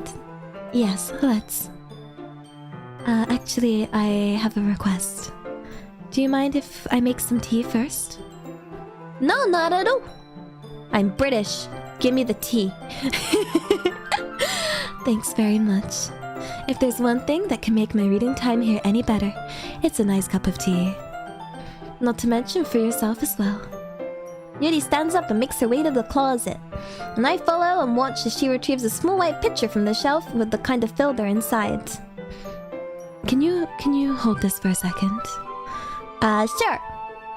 Yuri hands me the water pitcher and also fetches an electric kettle. I'm going to plug this in at the teacher's desk, and then we'll go get some water. She walks past me and sets the kettle down on the teacher's desk. I simply watch her movements. To my surprise, the way she moves really contrasts her speaking mannerisms. Like, especially because of her long legs, Yuri appears elegant and methodical. Okay, may I have the water pitcher? Thanks, I'll be right back. I might as well walk with you. Yeah, why not? Shall we go then? Yeah! Where are you two off to? Eh? We're just, Yuri was just gonna make some tea, so, I suddenly realized how weird it sounds to explain this to Monica. We're just filling up the water pitcher. Okay. Sorry, I was just a bit curious. That's kind of a one-person job, isn't it? Oh gosh, I'm getting flashback. You know when like you work in retail or something? Monica, please mind your own business for once. Or do you want me to tell you there's something wrong with helping involve Aletta in club activities? Eh? Whoa! My mouth gapes. Go. I suppose there's nothing wrong with that. Then let's go, Aletta. Yuri quickly exits the room and I follow. Okay. Once in the hallway, she suddenly puts her forehead against the wall. I spoke without thinking. How could I say something like that? Yuri, something about the way... Wait, no. Something about the way she said that. It made me feel so irritated. What's wrong with me? No, Yuri, I think you did the right thing. I wasn't expecting it, but it's also not right for Monica to judge people like that. Aletta, how come even when I do something bad, you're being nice to me? Well, because nothing you do is as bad as you make it seem in your head. Nobody's perfect. And we have emotions and we can't always hide them away. But you always amplify things in your head. And your mind turns a light rain shower into a hurricane. No. Wouldn't you hate me for something as terrible as that? Now why would I hate you? I can't hate someone for having emotions. What kind of friend would do that? A friend, you say? Yuri lifts her head. Aletta, I really like being friends with you. Haha! Thanks, Yuri! I like being friends with you too. I feel kind of awkward saying something like that. What? I'm doing my best to help Yuri feel better. Anyway! Yeah. Shall we go? Yeah. Yeah! Yuri and I walk to the nearest water fountain. And once we fill up the water pitcher, we return to class. Aletta, do you like oolong tea? Yeah! Anything is fine. Very well. Yuri sets the temperature on the kettle to 200 degrees! Wait, the kettle should only go up to 100! Nani? Now it's time to get the teapot. You really do this, like, properly, didn't you? Of course. I shouldn't do any less when I'm making tea for others. Well, like, even if I'm not an expert on tea or anything? In that case, you'll only be even more impressed. Ah, perhaps I will. Yuri fetches the teapot and begins measuring the tea leaves. To my surprise, she even starts humming a little to herself. Ah, you must be in a good mood now. Oh, it was Fahrenheit. Thank you. 93. Oh, that seems more suitable for oolong. Is that so? I was letting it show, and you noticed. I was doing a bit of thinking, and I decided I would try expressing myself a little bit more. And it turns out it's not very hard for me to do when it's you who's around anyway. Ah, that's great, Yuri. Just don't push yourself too hard. You're always worrying about me, Aletta. It's very endearing. That's Yuri wasn't kidding. I don't even know if I can keep up with this. I want Yuri to pour a cup of tea for each of us. Aletta, I have another request. Do you mind if we sit on the floor today? Ah, why is that? It's a little bit easier on my back. I can read with my back against the wall rather than bending over at my desk. Ah, sorry, I didn't realize. No worries. I just have back pain regularly, so I do my best to manage it. Oh, is that so? I wonder why that is. It's most likely because your posture, right? Always hunched over like that while reading. Yes, I have terrible reading posture, so that's why we should sit on the floor. Fair enough. I'll go ahead and get the book. I retrieved the book from my bag. Ah, I have some chocolate as well. It's a bag of small chocolate candies that I kept hidden from Sayori's candy radar. I take it since it'll go well with the tea. And Yuri and I sit against the wall, teacups at our side. As if in sync, we're in the same reading position as last time, each holding one half of the book. Except this time, our bodies are even closer. Well, yabai. I can't see too well. Oh, Yuri slides closer until our shoulders are touching. How am I supposed to focus on reading like this? Yeah, Yuri was always kind of cute, but when she's being less apprehensive, it's almost more than I can handle. Your teacup. Yuri hands me my teacup. Holding it with my hand that's not holding the book, I end up in a position that makes it even harder to focus. Because now I need to worry about making sure I don't accidentally touch her chest. Meanwhile, Yuri hasn't noticed a single thing. She swears her intense reading expression, and I can only presume the world around her face faded away. I use all my willpower to focus on reading. And after a few minutes, I finally manage to relax a little. And I put the teacup between my legs and fumble with the chocolate wrapper. Ah, sorry. I briefly let go of the book to finish opening the wrapper. You can have as much as you want. Ah, that's okay. I won't take any. Hey, you sure? Well, if I touch it, then it might get smudges on the pages. Ah, you're right. I didn't even think about that. My bad. No need to apologize. I'll hold the book, okay? Are you sure? Of course. Oh, another scene! Yuri opens the book with both hands. She holds it so that I don't have any harder of a time reading it. But as a result, her left arm is practically resting on top of my leg. Well, in that case, Yuri's already totally focused on reading again. And I take a chocolate candy and pop it in my mouth. And then I take another chocolate and I hold it up to Yuri. Woo! She doesn't even look away from the book, and she simply parts her lip as if the situation was completely natural. But that means I can't stop it here. I apprehensively place the chocolate in her mouth. And like that, Yuri closes her lips over it. Eh? Kawaii! Yuri's expression suddenly breaks. Did I just... Yuri looks at me as if she needs to confirm what just happened. Oh, a letter.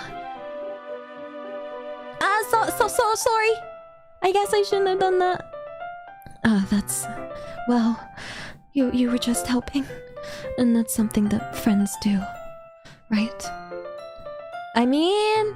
Not really, this kind of context, but... Yeah. That's all it was. Yeah. Then... You don't need to... stop or anything. I see. The situation has got real tense. Yuri tries to return to the book, but I can tell just by her expression she can't even focus now. My heart's pounding. Doki Doki Literature Club. I see. I nervously take another chocolate between my fingers, but this time Yuri's eyes meet mine. How did it even come to this? Yuri doesn't avert her gaze, and I notice her chest rising and falling to the rhythm of her breaths. I raise my arm. And like before, Yuri parts her lips. But it's different this time.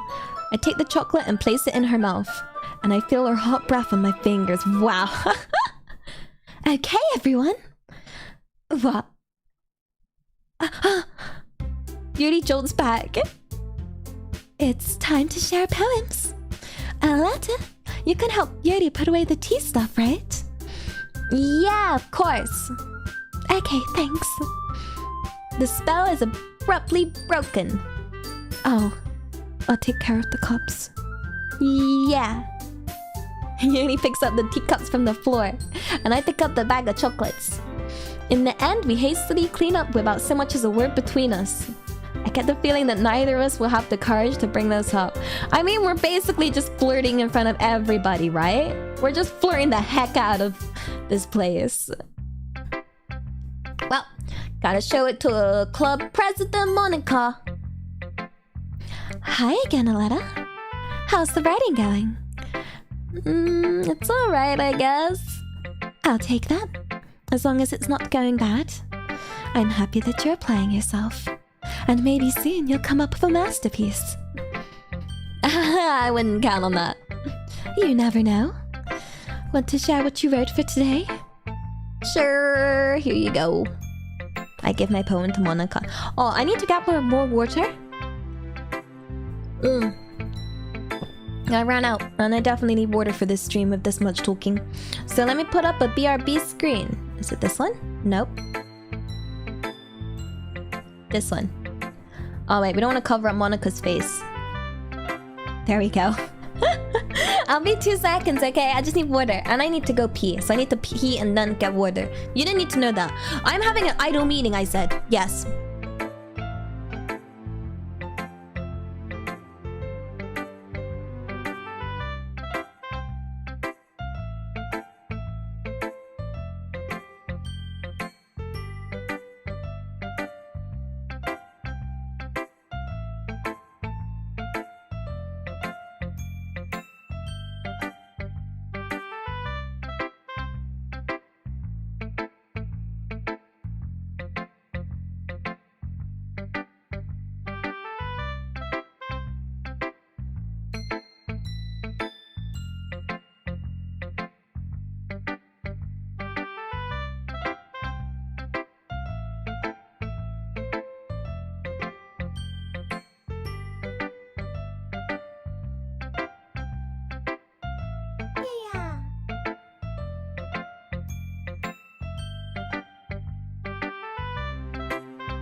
Nani? What's all this? The blue.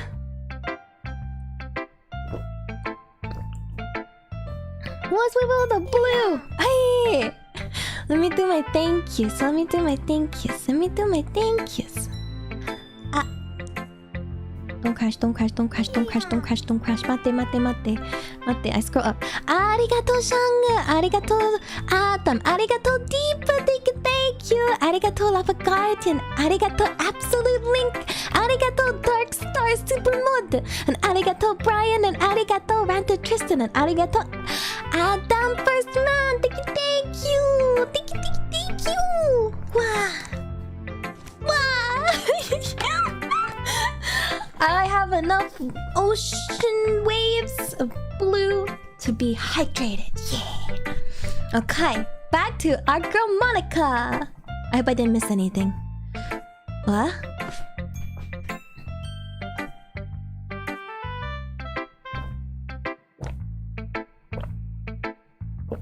Yeah.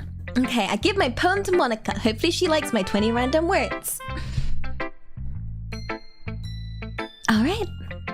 This one's good. It feels like you're not only getting more comfortable with your style, but the imagery is much better than the last one I read. I'm just wondering, but have you been finding inspiration in Yuri's writing style? I guess so. You can't deny that she's talented. Yeah, totally. I think her poems are the most romantic. That's the best way to describe it. She's like a totally different person when she picks up a pen. I noticed that too. Or when she's talking about literature, it's like a light turns on inside her. Sadly, it's hard to get much personal conversation out of her. Trust me, I've tried. Who knows what goes on in that head of hers? I hope you don't mean that in a bad way. No, of course not. I just meant I wish that she didn't keep so much to herself. But still, defending her like that... You must be pretty into her.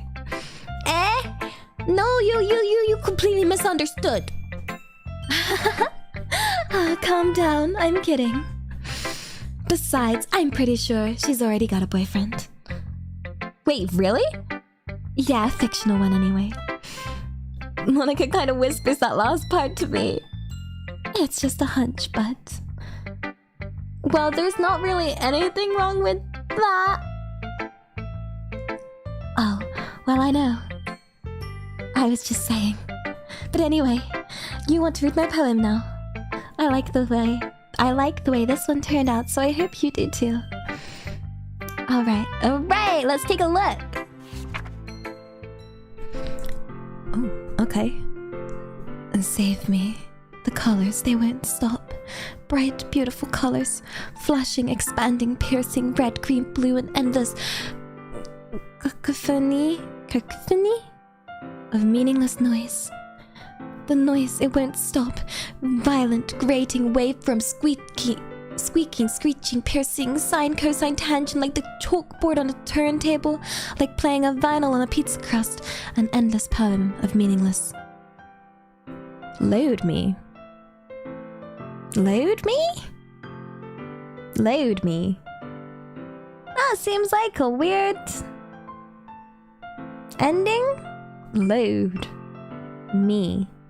Huh? Nani? Of meaningless load me. Load me? That is very odd. It's even more abstract than your last one. I guess it's just the way I write. I'm sorry if you don't like it. No, I never said that. It's just kind of thing I've never really seen before, I guess. I kind of like playing with my spaces. I kind of like playing with my spaces on the paper. Choosing where and how to space your words can totally change the mood of a poem. It's almost like magic. Wait, what? What did I do then? The way I wrote the lines really short makes it feel like they're trying to speak over the noise. Ah, I see. It's still hard for me to tell what it's about, though. Aha! Sometimes what a poem is about isn't the right question. A poem can be as abstract as a physical expression of a feeling, or a conversation with the reader. So putting it that way, not every poem is about something. Anyway, here's Monica's writing tip of the day. Sometimes you'll find yourself facing a difficult decision. And when that happens, don't forget to save your game. You never know when you might change your mind, or when something unexpected may happen. Wait, is this tip even about writing? What am I even talking about? Well, time to save. That's my advice for today. Thanks for listening. Okay, Monica. Time to talk to Yuri. Let's see what you've written for today. Yuri stares at my poem with a surprised expression on her face. Do you like it? A letter. This one might even be better than yesterday's. How did you even pick up on this so quickly? Just yesterday I was telling you the kind of techniques worth practicing. Ah, maybe that's why. You did a good job explaining. I really wanted to try and give her more imagery. Yuri visibly swallows. Oh yeah, I can do this.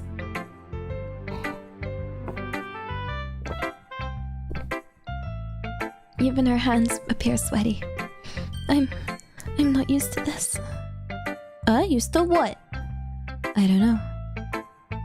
It's fine, take your time. Yuri breathes and collects her thoughts. I know that Yuri likes to think before she speaks, so I offer that patience to her. Yeah, just being appreciated like this, I guess. It probably sounds really stupid, but seeing someone motivated by my writing, it just makes me really happy. Ah, you saying you've never shared your writing before? Yuri nods. Really? Nah, I don't believe it. I really only write for myself. And besides, people would just laugh at me.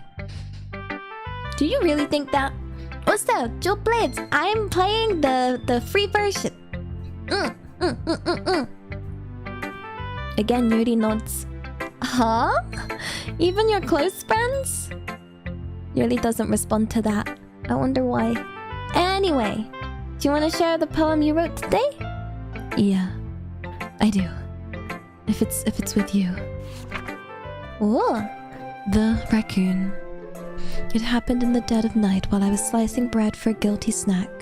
My attention was caught by the scuttering of a raccoon outside my window. That was, I believe, the first time I noticed my strange tendency as an unordinary human. I gave the raccoon a piece of bread, my subconscious well aware of the consequences, well aware that a raccoon that is fed will always come back for more. The enticing beauty of my cutting knife was the symptom, the bread, my hungry curiosity, the raccoon, an urge. The moon increments its phase and reflects that much more light off my cutting knife, the very same light that glistens in the eyes of my raccoon friend. I slice the bread, fresh and soft. The raccoon becomes excited. Or perhaps I'm merely projecting my emotions onto the newly satisfied animal. The raccoon has taken to following me. You could say that we've gotten quite used to each other. The raccoon becomes hungry more and more frequently, so my bread is always handy. And every time I brandish my cutting knife, the raccoon shows its excitement. A rush of blood. Classic Pavlovian conditioning. I slice the bread. I feed myself again. So she had a raccoon, and she was gonna feed it, and she's also feeding herself? I don't know, but I really want a raccoon. We don't have them in England. I was a little more daring with this one than yesterday's. Ah, I can see that. It's a little more metaphorical. I don't know if it's my fault, but I can't begin to imagine what the poem about. That's right.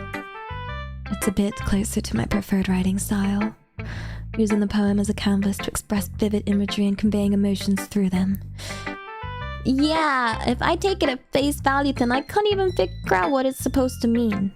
Well, I think it's something that different people can relate to in their own way.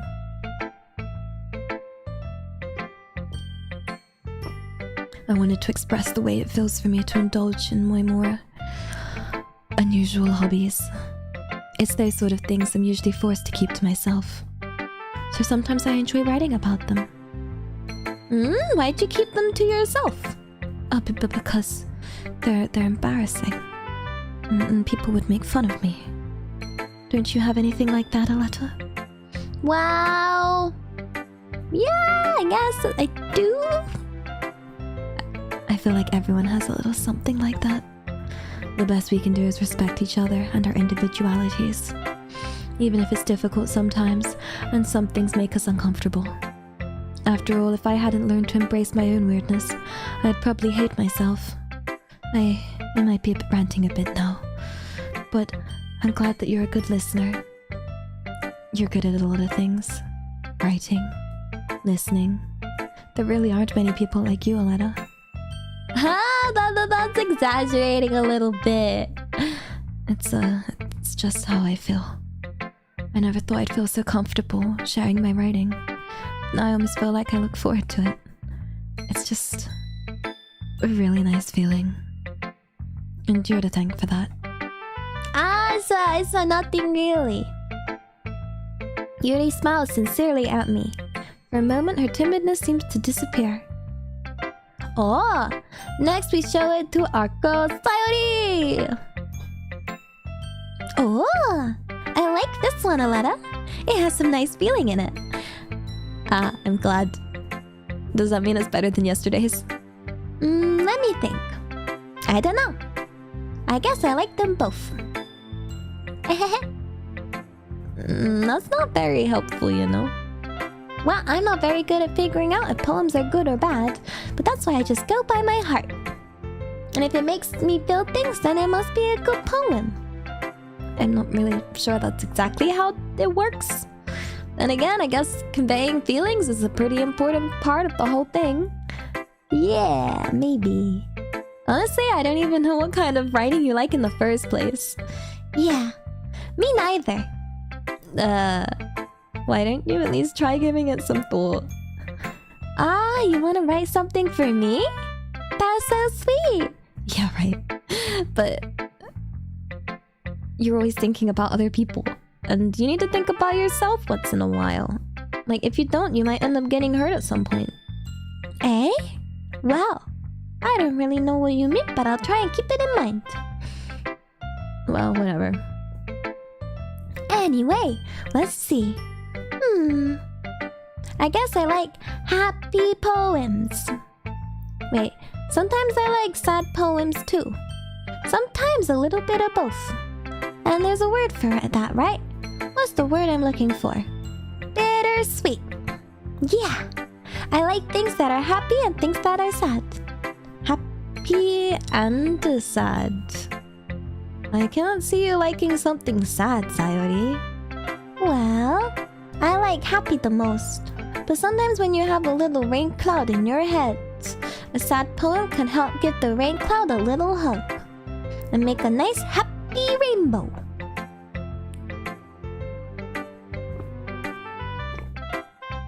Sayori, that's unexpectedly poetic. Eh? It is? Maybe I'm getting better at expressing my feelings after all. Thanks, Aletta. I should go write that down then. You can read my poem now, okay? Bottles. I pop off my scalp like the lid of a cookie jar. It's the secret place where I keep all my dreams. Little balls of sunshine all rubbing together like a bundle of kittens. I reach inside with my thumb and forefinger and pluck one out. It's warm and tingly. But there's no time to waste. I put it in a bottle to keep it safe. And I put the bottle on the shelf with all the other bottles. Happy thoughts, happy thoughts, happy thoughts in bottles all in a row. My collection makes me lots of friends. Each bottle is starlight to make amends. Sometimes my friends feel a certain way, and down comes a bottle to save the day. Night after night, more dreams. Friend after friend, more bottles. Deeper and deeper my fingers go, like exploring a dark cave, discovering the secrets hiding in the nook and crannies, digging and digging, scraping and scraping. I blow dust off my bottle caps, and it doesn't feel like time elapsed. My empty shelf could use some more. My friends look through my locked front door. Finally, all done, I open up, and in come my friends. In they come in such a hurry. Do they want my bottles that much? I frantically pull them from the shelf one after the other, hoarding them out to each and every friend, each and every bottle.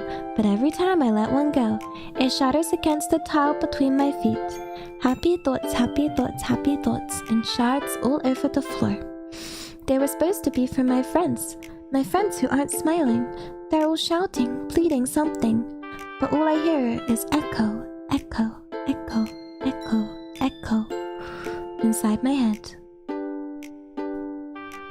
Holy crap! Sayori, did you really write this? Of course I did. Didn't I tell you yesterday I was gonna write the best poem ever? Yeah, but like, I mean, I didn't expect something like this coming from you.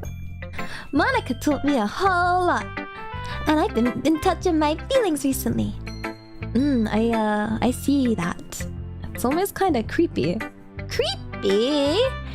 Well, not exactly, but I don't know, maybe because I'm used to you being so cheerful. Never mind. I'm thinking too hard about it.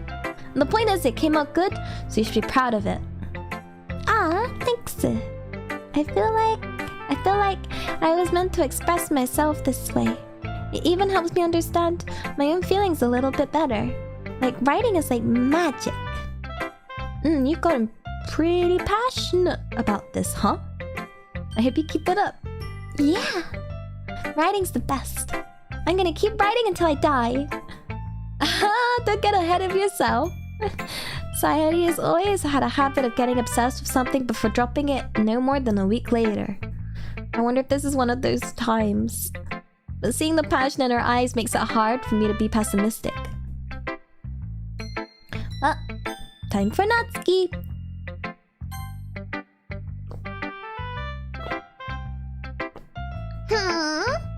I liked your last one better. Eh? Really? Well, yeah, I could tell you were a little more daring with this one, but you're not really good enough for that yet, and it fell flat. Oh, that may be true, but I just wanted to try something different. I'm still, figuring this all out. No, I mean, I always like poems that aren't trying too hard. Like, I hate when people sound fancy or add more meaning just by using annoying and complicated language. Just make it simple, cute, and to the point. Yuri's head over heels for all this cryptic nonsense, but I see right through that. Ha! Making your reader look so hard for all this deep meaning is just an excuse for having no meaning at all. I guess it's one way to look at it. Well, everyone has their own opinion. But my opinion is the best opinion, so I'm sure you figured that out already. Anyway, here's my poem, maybe you'll learn something. Amy likes spiders. You know what I heard about Amy? Amy likes spiders. Icky, wriggly, hairy spiders. And that's why I'm not friends with her. Amy has a cute singing voice. I heard her singing my favorite love song. And every time she sang the chorus, my heart would pound to the rhythm of the words. But she likes spiders. That's why I'm not friends with her. One time, I hurt my leg really bad, and Amy helped me up and took me to the nurse. I tried to not let her touch me. She likes spiders, so her hands are probably gross, and that's why I'm not friends with her. And Amy has a lot of friends, and I always see her talking to people, and she probably talks about spiders. What if her friends start to like spiders too? That's why I'm not friends with her. It doesn't matter if she has other hobbies, and it doesn't matter if she keeps it private, and it doesn't matter if it doesn't hurt anyone. It's gross. She's gross. The world is better off without spider lovers, and I'm gonna tell everyone. Not bad, right? It's quite a bit longer than yesterday's. Yesterday's was way too short, and I was just warming up. I hope you didn't think that was the best I could do. No, of course not. Anyway, the message is pretty straightforward in this poem. I doubt I have to explain it. Sometimes you can explain complicated issues with much simpler analogies. And it helps people realize how stupid they're being.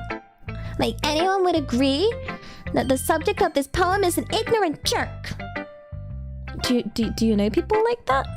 Of course! It's about how everyone thinks that doesn't matter. It could be about anything. I wrote it to be easy to relate to.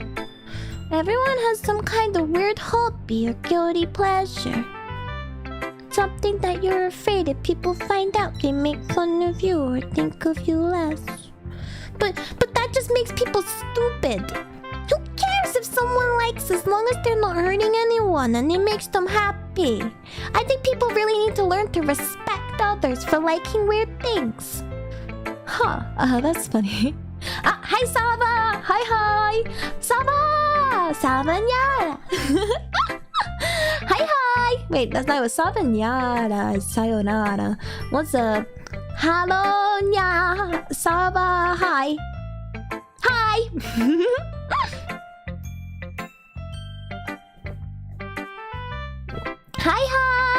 Hi! I am Salva's genmate, and let us sky. Yes, please listen to it. We got the mugs. We got 10 out of 10 rated mode Dark Star here. Please read the pinned comment on the Gaishimasu. We are playing Doki Doki Literature Club for the first blind playthrough today. And I managed to keep myself spoiler free, so please avoid spoilers or you will get bonked. We're going down the Yuri route today.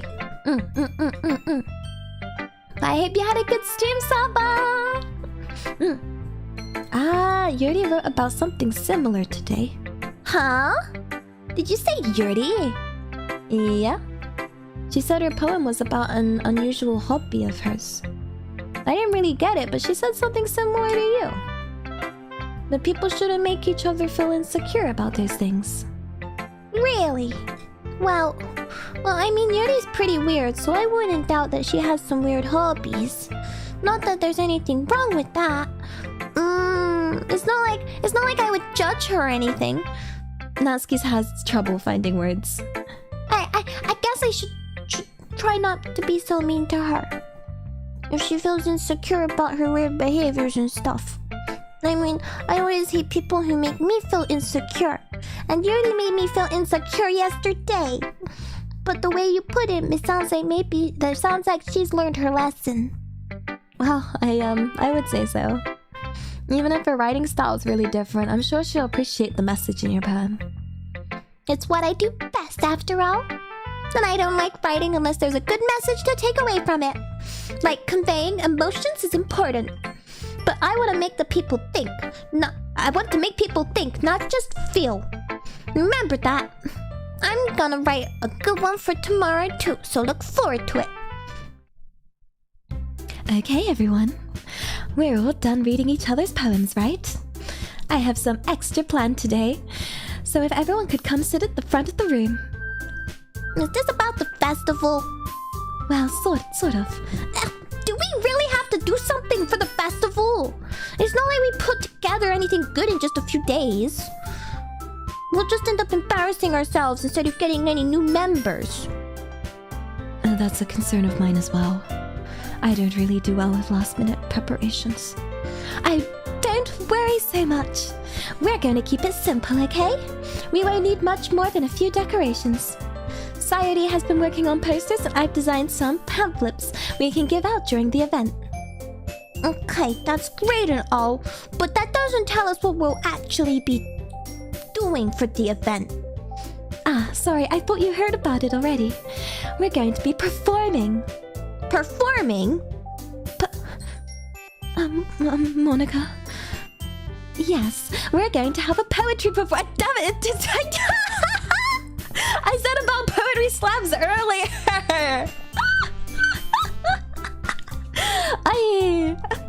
Each of us is. are going to write a poem to recite during the event. But the cool part is, we're also going to let anyone else come up and recite poems too. Sayori is putting it on all the posters in case anyone wants to prepare ahead of time. Hi, Ocean! Sayori, who's been coloring a poster, holds it up for us to see. Are you kidding me, Monica? You didn't already start putting those posters up, did you? Well, I did. Do you really think it's that bad of an idea? Well, no. It's not a bad idea. But I didn't sign up for this, you know? And there's no way I'm gonna be performing in front of a group of people like that. I agree with Natsuki. I could never in my life do something like that. Imagining it, Yuri shakes of fear. Guys? No, Sayori. I understand where they're coming from. Remember that Natsuki and Yuri have never shared their poems with anyone until just a couple of days ago. And it's a lot to ask them to recite their poems out loud to a whole room full of people. I guess I kind of overlooked that. I'm sorry. But I still think we should give it our best. We're the only ones responsible for the fate of this club. And if we start the event and each put on a good performance, then it will inspire others to do the same. And the more people perform, the better we'll be able to show everyone what literature is all about. Yeah! It's about expressing your feelings, and being intimate with yourself, and finding new horizons, and having fun. That's right. And it's those reasons that we're all in this club today. And don't you want to share that with others? To inspire them to find the same feeling that brought you here in the first place? I know you do. I know we all do. And if it takes standing in front of a whole room for 2 minutes and reciting a poem, then I know you can do it. Natsuki and Yuri remain silent. Sayori looks worried. I guess that leaves me with no choice. I agree. I don't think it's too much to ask. I think that Sayori and Monica have been trying really hard to get new members, and the least we can do is help them out a bit. Well, maybe, but... It looks like Natsuki doesn't have any argument left. Okay, fine. I guess I'll just have to get it over with. Alright! Phew. Thanks, Natsuki. And what about you, Yuri? Yuri dejectedly glances around at everyone's expectant faces. I guess I don't really have a choice. That's everyone! You're the best, Yuri! This club is seriously going to be the death of me. Oh gosh, you'll be fine, Yuri. But anyway, let's move on to the main event. I want each of you to choose a poem of yours, and we're going to practice reciting them in front of each other. No way! Monica, this is too sudden. Well, if you can't recite your poem in front of the club, how do you expect to do it in front of strangers? Oh no. Don't worry. I'll start off to help everyone feel a little more comfortable. Can I go next? Of course. Now let's see. Monica flips through her notebook to the specific poem she has in mind for herself, and then she stands behind the podium. The title of this poem is The Way They Fly. Ahem. Monica begins reciting her poem. Her clear and confident voice fills the room. More than that, her inflection is pristine. She knows exactly how to apply emotion behind each line she recites and bringing the words to life. Is this something she's done before, or is she simply a natural? I glance around me. Everyone has their eyes on Monica. Sayori looks amazed, and Yuri has an intense expression on her face that I don't understand. Finally, Monica finishes the recitation. Recitation? The four of us applaud. Monica takes a breath and smiles. That was so good, Monica! Thank you very much. I was just hoping to set a good example. Are you ready to go next, Sayori? I'll go next. Oh, wow! Yuri's fired up for all of a sudden. Yuri clenches a sheet of paper between her hands and stands up. Keeping her head down, she walks quietly over to the podium. This poem is called... Yuri anxiously glances at each of us. You can do this, Yuri! It's called... It's called After Image of a Crimson Eye. Yuri's voice shakes as she starts reading the poem. And just a moment ago, she practically refused to do this. Why is she suddenly putting in so much effort? As Yuri gets past the first couple of lines, her voice changes. And it's almost like what happens when Yuri gets absorbed in her books. Her quivering words transform into sharp syllables of fierce and confident woman. And the poem is full of twists and turns in the structure that she enunciates with the perfect timing. This must be a rare glimpse into the whirling fire Yuri keeps concealed inside her head. And suddenly she's finished. And everyone is stunned. Yuri snaps back into reality and glances around her as if she's bewildered even herself. It's up to me to save this situation. I'm the first to start applauding. Pachi, pachi, pachi, pachi, pachi! Everyone joins me afterwards and we give Yuri the recognition she deserves.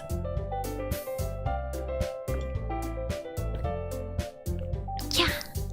It's not that we didn't want to applaud for her, but we were so caught off guard we must have forgotten. And as we applaud, Yuri holds the poem to her chest and rushes back into her seat. Yuri, that was really good. Thank you for sharing. Looks like Yuri is down for the count. Okay, I guess I'm next then. And Sayuri hops out of her chair and cheerfully walks to the podium. This one's called My Meadow. Ah ha ha ha. Sorry, I giggled. Sayuri, it's a lot harder than I thought. How did you guys do it so easily? Try not to think of it like you're reciting to other people. Imagine you're reciting it to yourself, like in front of a mirror or in your own head. It's your poem, so it'll come out best that way.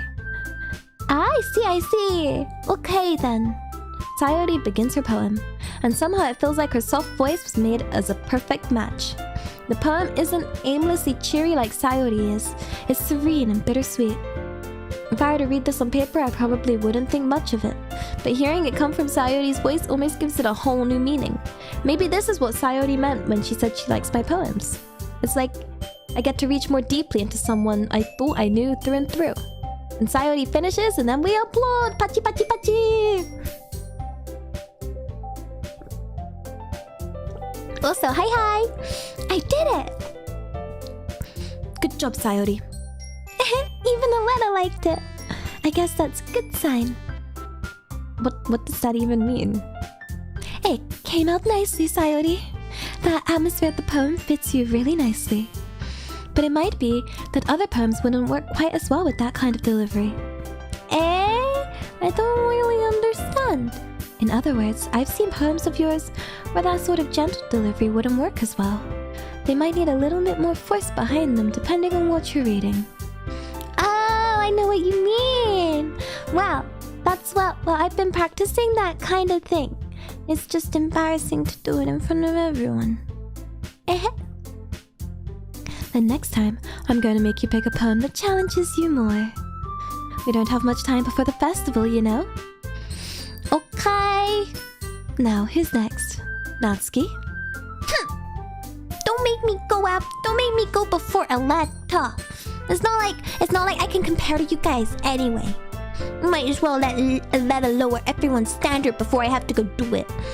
Natsuki. It's fine. I might as well get it over with. And it's not like I have much of a selection on what to read. So I'll just go with what I wrote for today. I stand up and step in front of the podium. Everyone has their eyes on me, making me feel terribly awkward. I recite my poem. Since I'm not exactly confident in my own writing, it's hard to put into energy. Despite that, once I finish, I receive applause anyway. Sorry, I'm not really as good as everyone else. Oh, don't worry about it so much. I think it's less about your abilities and more about your lack of confidence in your writing. That's something that'll improve over time, though. Yeah, maybe. Alright then. That just leaves you, Natsuki. Yeah. I'm going. Natsuki begrudgingly gets out of her seat and makes her way to the podium. The poem is called... Why are you looking at me? Because you're presenting. Anyway, this poem is called Jump. Natsuki takes a breath. And once she starts reciting her poem, her sour attitude disappears a little. And while she's a little unenthused, her poem has a rhythm and a rhyme to it. And it's Natsuki's trademark style, and it works surprisingly well when spoken aloud. The words feel like they bounce up and down as if giving life to the poem. And Natsuki finishes, and everyone applauds.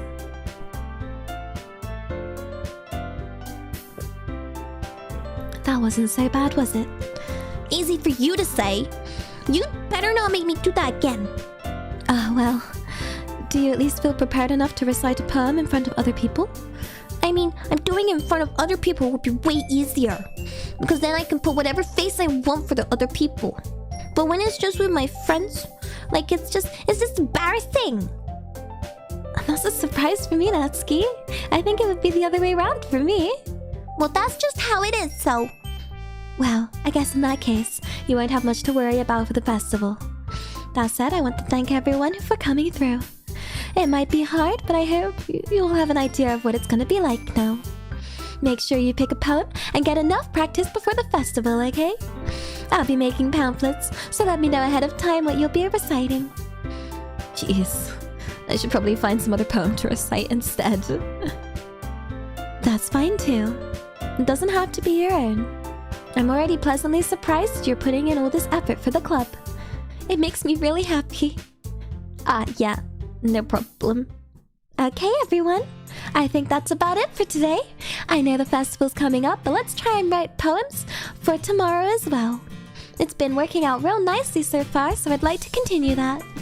As for the festival, we'll finish planning tomorrow, and then we'll have the weekend to prepare, and then Monday's the big day. I can't wait! I can do this. I can do this. Alright. I signed up.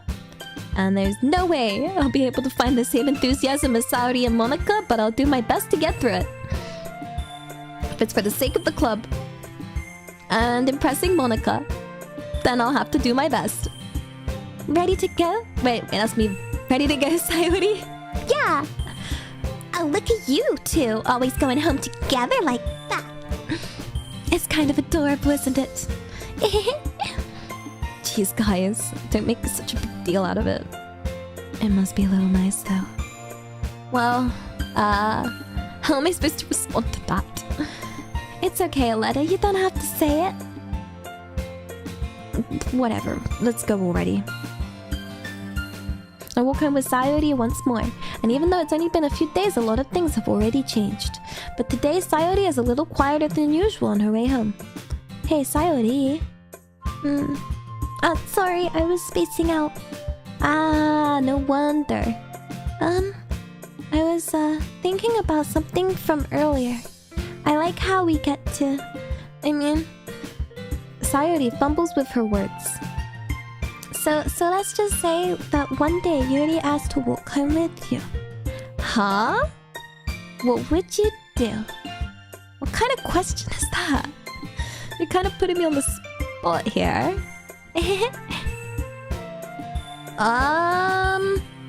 Well, we're going for the Yuri route, so we'd go home with Yuri, right? Because we're on the Yuri train this time.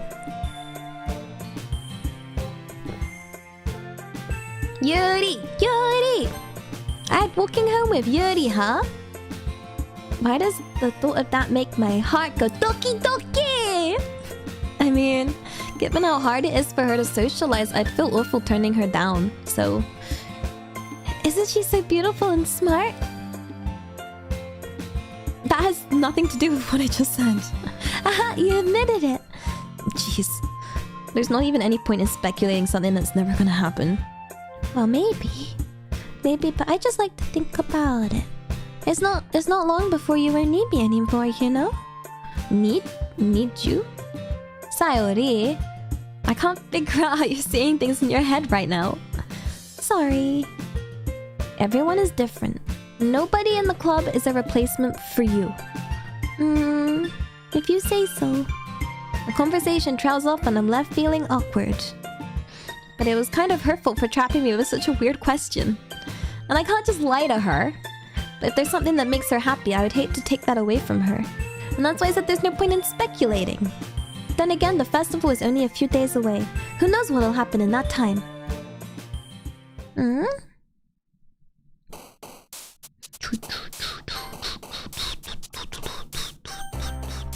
Okay, time to pick the fancy words like essence, disorientated, analysis, tenacious, oh no, damn it, I keep pressing it. I always like pressing extraordinary. Ambient, eternity, unrestrained,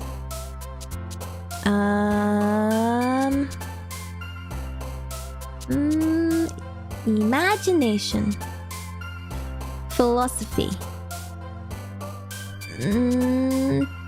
tragedy, no, infallible, uncontrollable, incongruent, incapable, Doki Doki, kawaii. Let's see, frightening, determination, destiny, massacre,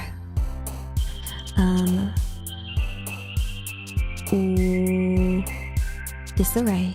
I think we almost got 100% Yuri then. Oh man, I'm the last one here again. Don't worry, I just walked in too. Were you practicing piano again?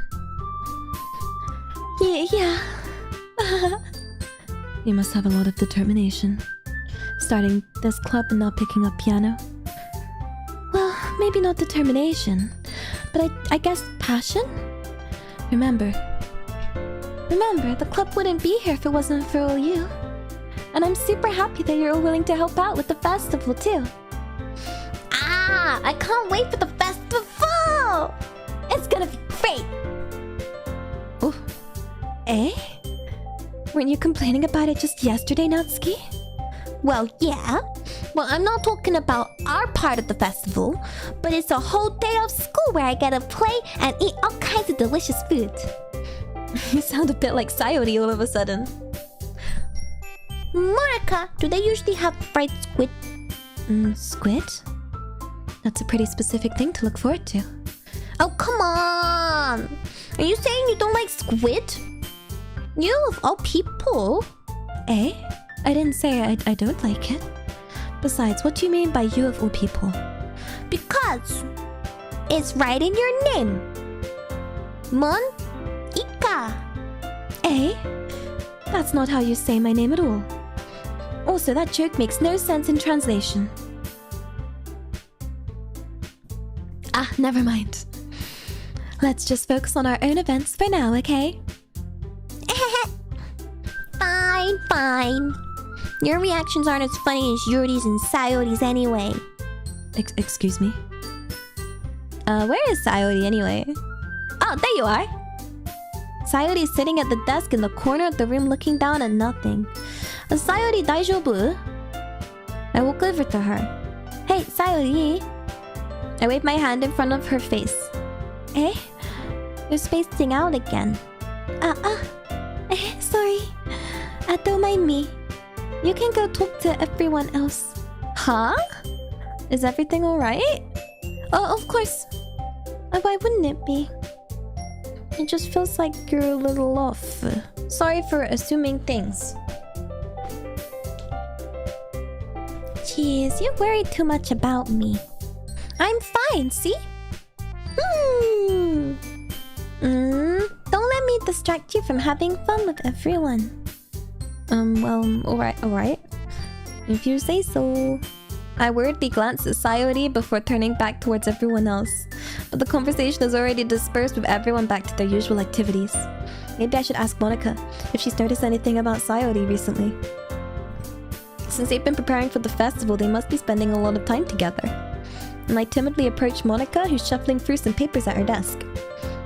Aletta, what's up? Hey, this might sound a little strange, but have you noticed anything up with Sayori recently? Anything up with her? In what way do you mean? Like, maybe I'm reading into, like, Maybe I'm reading into it a little too much, but she seems a bit downcast today. Oh, you think so? I can't say I've noticed anything about her. Monica peers across the room at Sayori, who is idly dragging a rubber eraser up and down her desk. Maybe there is something on her mind. But I'm not surprised. I'm not the one asking... I'm surprised I'm not the one asking you, Aletta. You certainly know her a lot better than I do. Yeah, but she's never really been...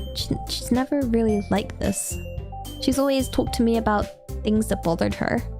But this time when I asked her, she was really dismissive. Sorry. I know it's not your problem. I just wanted to ask if you knew anything, so I'll drop it now. No. It's important to me too. I mean, I'm also friends with her. And I also care about the well-being of my club members, you know? Maybe I'll try talking to her myself. Are you sure about that? She seemed like she wanted to be left alone. Are you sure? Maybe she just has a hard time bringing it up with the person of interest. Person of interest? What do you mean by that? I'm saying that maybe the thing on her mind is you, Aletta. Me? How on earth did you come to that conclusion? Well, I probably shouldn't say too much, but Sayori talks about you more than anything else, you know? Eh? She's been so much happier ever since you joined the club. It's like an extra light was turned on inside of her. What? No way. Sayori is always like that. She's always been full of sunshine. It's not any different now than it always has been. You're so funny, Aletta. Have you thought that maybe you've always seen her as so cheerful? Because that's just how she is when she's around you? Ah, I said too much. I'm sorry. What do I know anyway? I didn't mean to jump to conclusions, so you should just forget about what I said. I'll try to talk to her, so try not to think about it for now. Ah, alright. Monica smiles meaningfully. I know she said to forget about it, but I already know that I won't be able to get her words out of my head. Monica stands up from her desk and walks across to the room where Sayori is sitting, and I watch her kneel down next to Sayori and gently talk to her. But she's keeping her voice so quiet I can't hear her from here. I sigh and sit myself down. I know Sayori told me not to worry about her and to have fun with everyone else, but that's impossible to do when she's behaving like this. Exactly how much do I care about her that I'm letting this weigh me down so much? Now it feels like I'm the one behaving out of the ordinary. And there's nothing I can do besides wait for Monica. Might feel like I'm being watched. I glance around the room, and suddenly I notice Yuri peering at me from over her book. Oh, also, hi. Also. Do you want to have a good sleep? She looked away just as quickly with a flustered look on her face, and I realized that she wouldn't get anywhere like this. I've never really seen Yuri approach anyone or start a conversation of her own accord, so I have no choice but to approach her myself. But now it's a little easier for me to do that.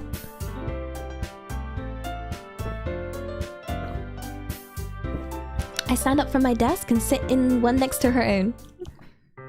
I didn't mean to bother you or anything. Ah, relax, you didn't even do anything. But I could tell that you wanted to be alone with your thoughts. Alone with my thoughts?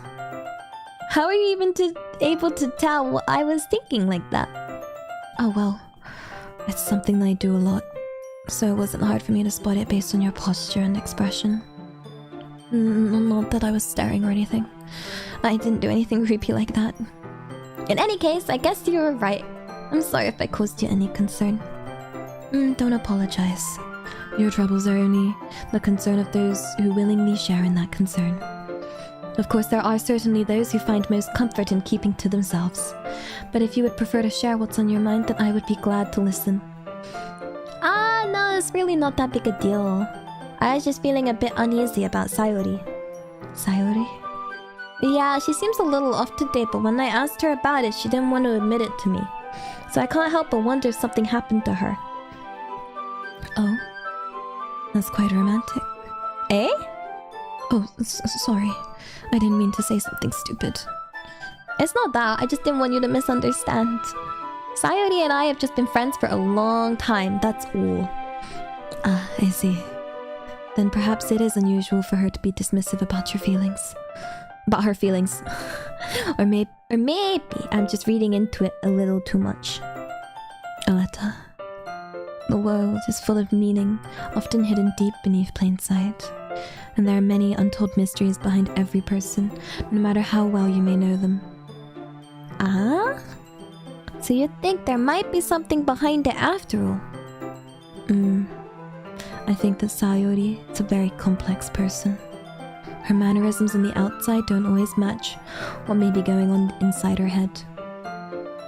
And she may not always know what she wants. I noticed her strange behavior yesterday too. And I also feel some concern for her. But in your case, it looks like she was fully occupying your thoughts, wasn't she? Well, I guess that was the case. Sayori, she really means a lot to you, doesn't she? I guess. But you don't need to put it that way. Like, we're just good friends, that's all. Yuri suddenly looked deeply into my eyes. Her expression is gentle and curious, as if she was searching for something. Embarrassed, I avert my gaze. Sometimes, a person's mysteries are untold even to themselves. And you, as someone honest and caring, may uncover feelings you weren't aware were in you. That is, I think that she would be a very fortunate person to have you feel that way about her. Yuri? You're giving me too much credit. I'm a pretty simple guy. So I think I'm pretty good at understanding my own feelings. I'm not nearly as sophisticated as you. That's not a compliment, is it? It is what it is. Anyway, as long as we're here, why don't we do some reading? Well, as long as you're okay with it. I should be taking my mind off this whole thing anyway. Okay, everyone. After some time passes, Monica cools out to the classroom. Why don't we share our poems now? And before I know it, everything's back to normal. Everyone goes to retrieve their poems and I do the same. And I make eye contact with Monica and she smiles at me. I wonder what she was talking about with Sayori. Well, we gotta show it to club president first. Hi, Aletta. Have you thought about what to submit to perform at the festival? Well, being in this club is one thing, but performing in front of a bunch of people, I'll have to give it some more thought. Okay, no pressure. But whatever you do, I'm sure it'll turn out great. It would also make me happy to see. Anyway, let's take a look at today's poem. Sure. I let Monica take the poem I'm holding in my hand. Your style's gotten so refined, Aletta. Yuri's been teaching you a lot of things, hasn't she? Well, I guess so. Yeah, I've been noticing how much time you spend with her. I think I've heard her say more words in these past couple of days than she talked in the whole year. Not sure how you did it, but that's pretty impressive. Well, she just needs some patience and a way to talk about all the things in her head, I guess. And I'm still getting the hang of it myself. You're certainly putting in a lot of effort. You must really like her. Eh? No, that's It's awfully suspicious, you know? Spending time with her in the club room every day. Reading that edgy novel with her. Well, I just feel bad that she has a hard time socializing. It makes me want to make sure she doesn't spend all her time alone. Besides, that novel isn't too bad either, you know? Alright. I get you. Just be careful, alright? I know that Yuri isn't used to opening herself up, so if something bad happens while she's vulnerable, then it could be really hard for her. Her books aren't a total escape from reality. They're just a bandage. You say that like I'm gonna hurt her. Oh, sorry, I didn't really mean that. If anything, she might accidentally hurt herself. Anyway, I'll share my poem with you now, alright? Alright. Okay.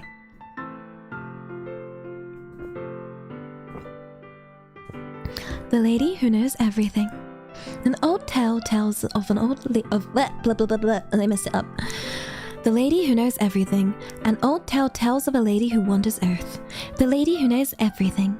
A beautiful lady who has found every answer, all meaning, all purpose, and all that was ever thought. And here I am, a feather, lost adrift, the sky, victim of the currents of the wind. Day after day I search with little hope, knowing legends don't exist. But when all else has failed me, when all others have turned away, the legend is all that remains. The last dim star glimmering in the... what does that say? Twilit sky? Until one day, the wind ceases to blow. I fall, and I fall and fall and fall even more, gentle as a feather, a dry quill, expressionless. But a hand catches me between the thumb and forefinger, the hand of a beautiful lady. I look at her eyes and find no end to her gaze. The lady who knows everything knows what I am thinking. Before I can speak, she responds in a hollow voice. I have found every answer, all of which amount to nothing. There is no meaning, there is no purpose, and we seek only the impossible. I am not your legend does not exist. And with a breath, she blows me back afloat, and I pick up a gust of wind. Ah, hi! You know, I feel like learning and looking for answers are sort of things that give life meaning. Not to get too philosophical or anything, but it was kind of on my mind, so that's what I wrote about. I see. I never really put much thought into it. In a way, it's almost paradoxical, because if we had all the answers, wouldn't the world start to lose its meaning? You know, there's one thing I noticed. It seems like everyone in the club prefers writing about things that are more sad than happy. Are you surprised? I mean, if everything was okay, we wouldn't really have anything to write about, would we? Humans aren't two-dimensional creatures. I don't think you'd know that better than... I think you'd know that better than anyone. You mean one-dimensional? Ah, yeah, that. Anyway, here's Monica's writing tip of the day. Are you ever too scared to share your writing because you're afraid it's not that good? It can be really disheartening to get a lukewarm response to something you put so much into. But if you find other people who enjoy writing, then sharing becomes a lot easier.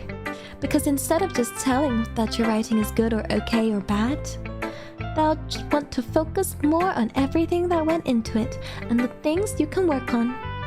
It's much more encouraging that way, and it'll make you want to continue improving.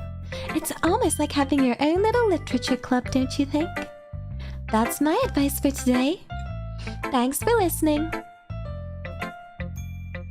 Okay, next is Yuri.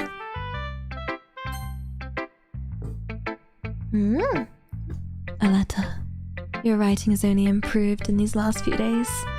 Every poem you've shown me has been nothing short of spectacular. I can really feel the emotion. I'm a little envious even. I don't think it ever came to me this naturally. Yuri, that's the wrong way to put it. This never did come naturally to me. Like, I've been able to improve so much thanks to you.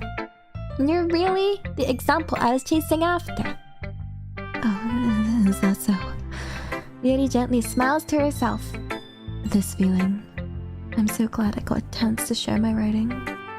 I never thought it would feel like this.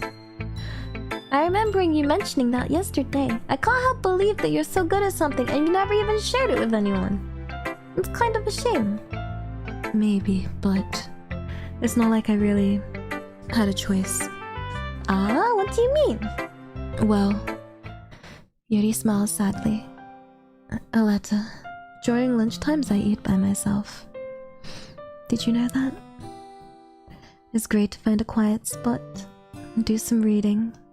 In fact, I always have some books with me. You could say I really enjoy reading.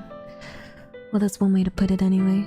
But Books are so full of amazing and inspiring people, and people you want to fall in love with, or people you just know would make a really good friend. And cheerful people who always put a smile on your face, or deep thinkers, problem solvers who discover the mysteries of life. So when you look at it that way, I'm surrounded by friends every day, you know? And those friends don't laugh at me. They don't tease me for spacing out all the time. And they don't make fun of my body type. And they don't hate me for acting like a know-it-all. And people say that about you. I'm not a know-it-all, Aletta. It's the opposite. I don't know anything. I don't know how to talk to people. And I don't know how to make people see me as normal. I don't even know how to make myself happy. I have all these feelings, and all I can do with them is read and write. But it wasn't until now that I started sharing it with you, and that I really understood what was missing all this time. But I haven't really done anything. No, that's wrong. Just being patient and respectful, that's really important to me. And I know I'm a difficult person, Aletta. I speak too slowly. I second-guess myself all the time, and I read too deeply into things. But every time, you've always treated me like anyone else. It's so rare that I feel comfortable with myself when I talk to others. But that's why every time I talk to you, I just feel really happy. I see. Well, I treat you how you deserve to be treated, Yuri. And if others don't see it that way, then screw them in the bin. I mean, I joined this club hoping I would make friends, and I would say I've had at least one success. Wouldn't you?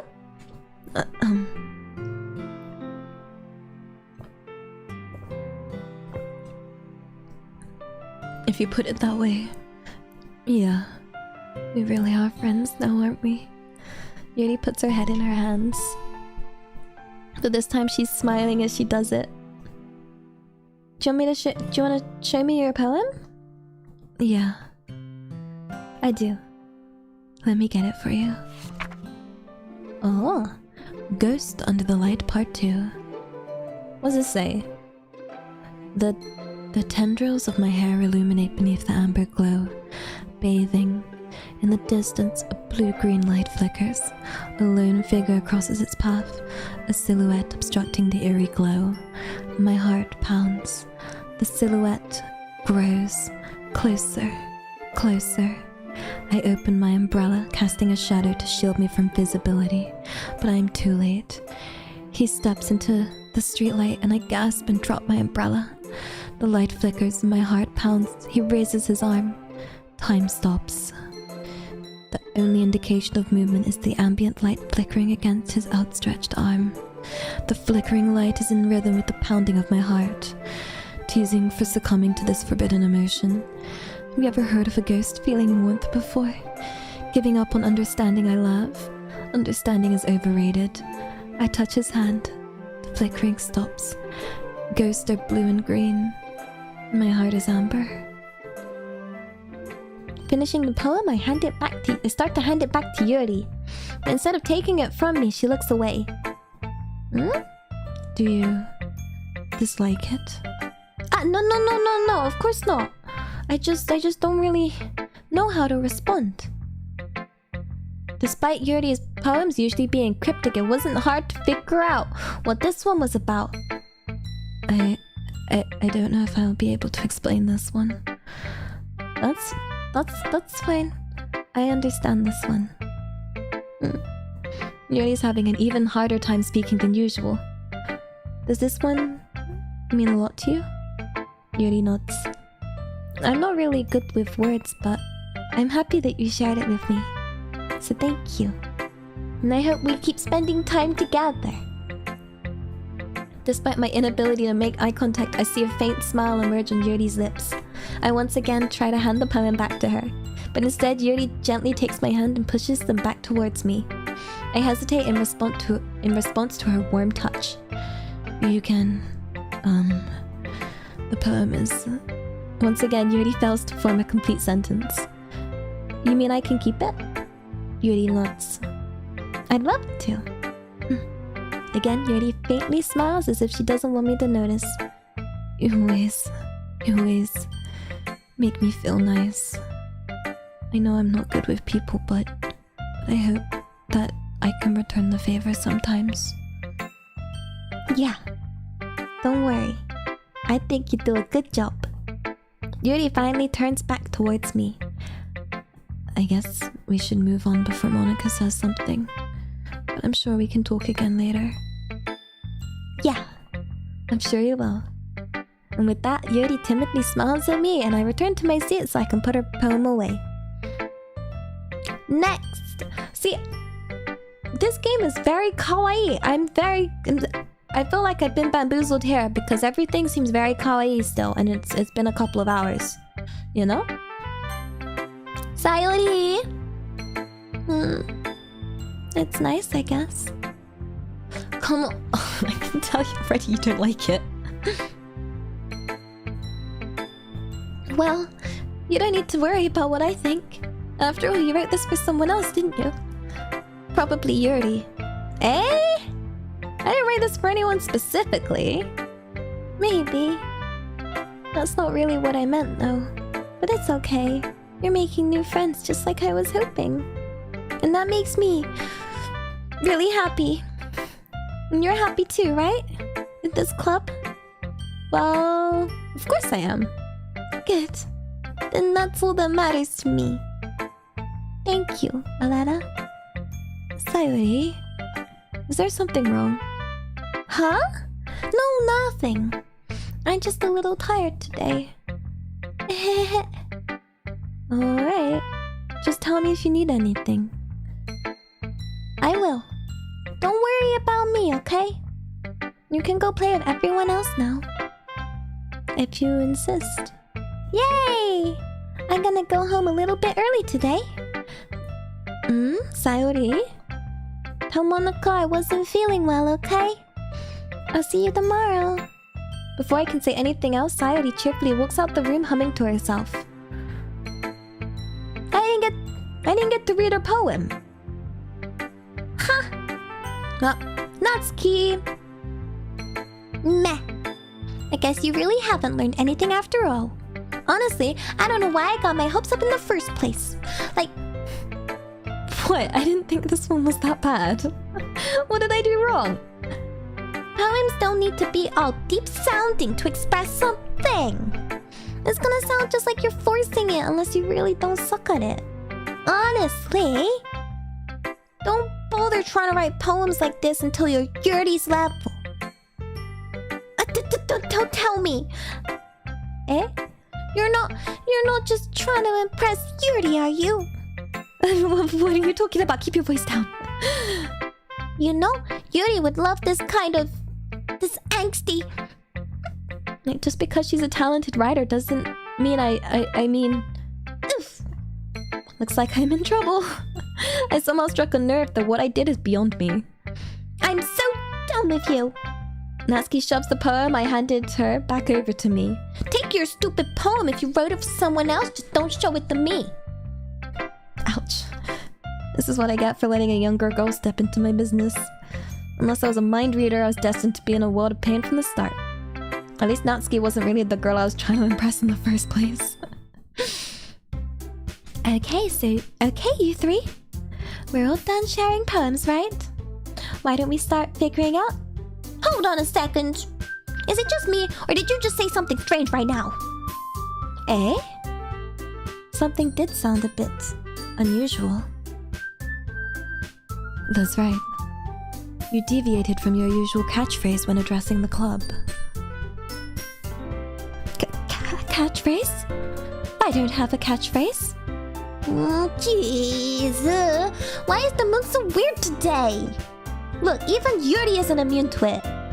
A stagnating air is common foreshadowing that something terrible is about to happen. In your books, maybe.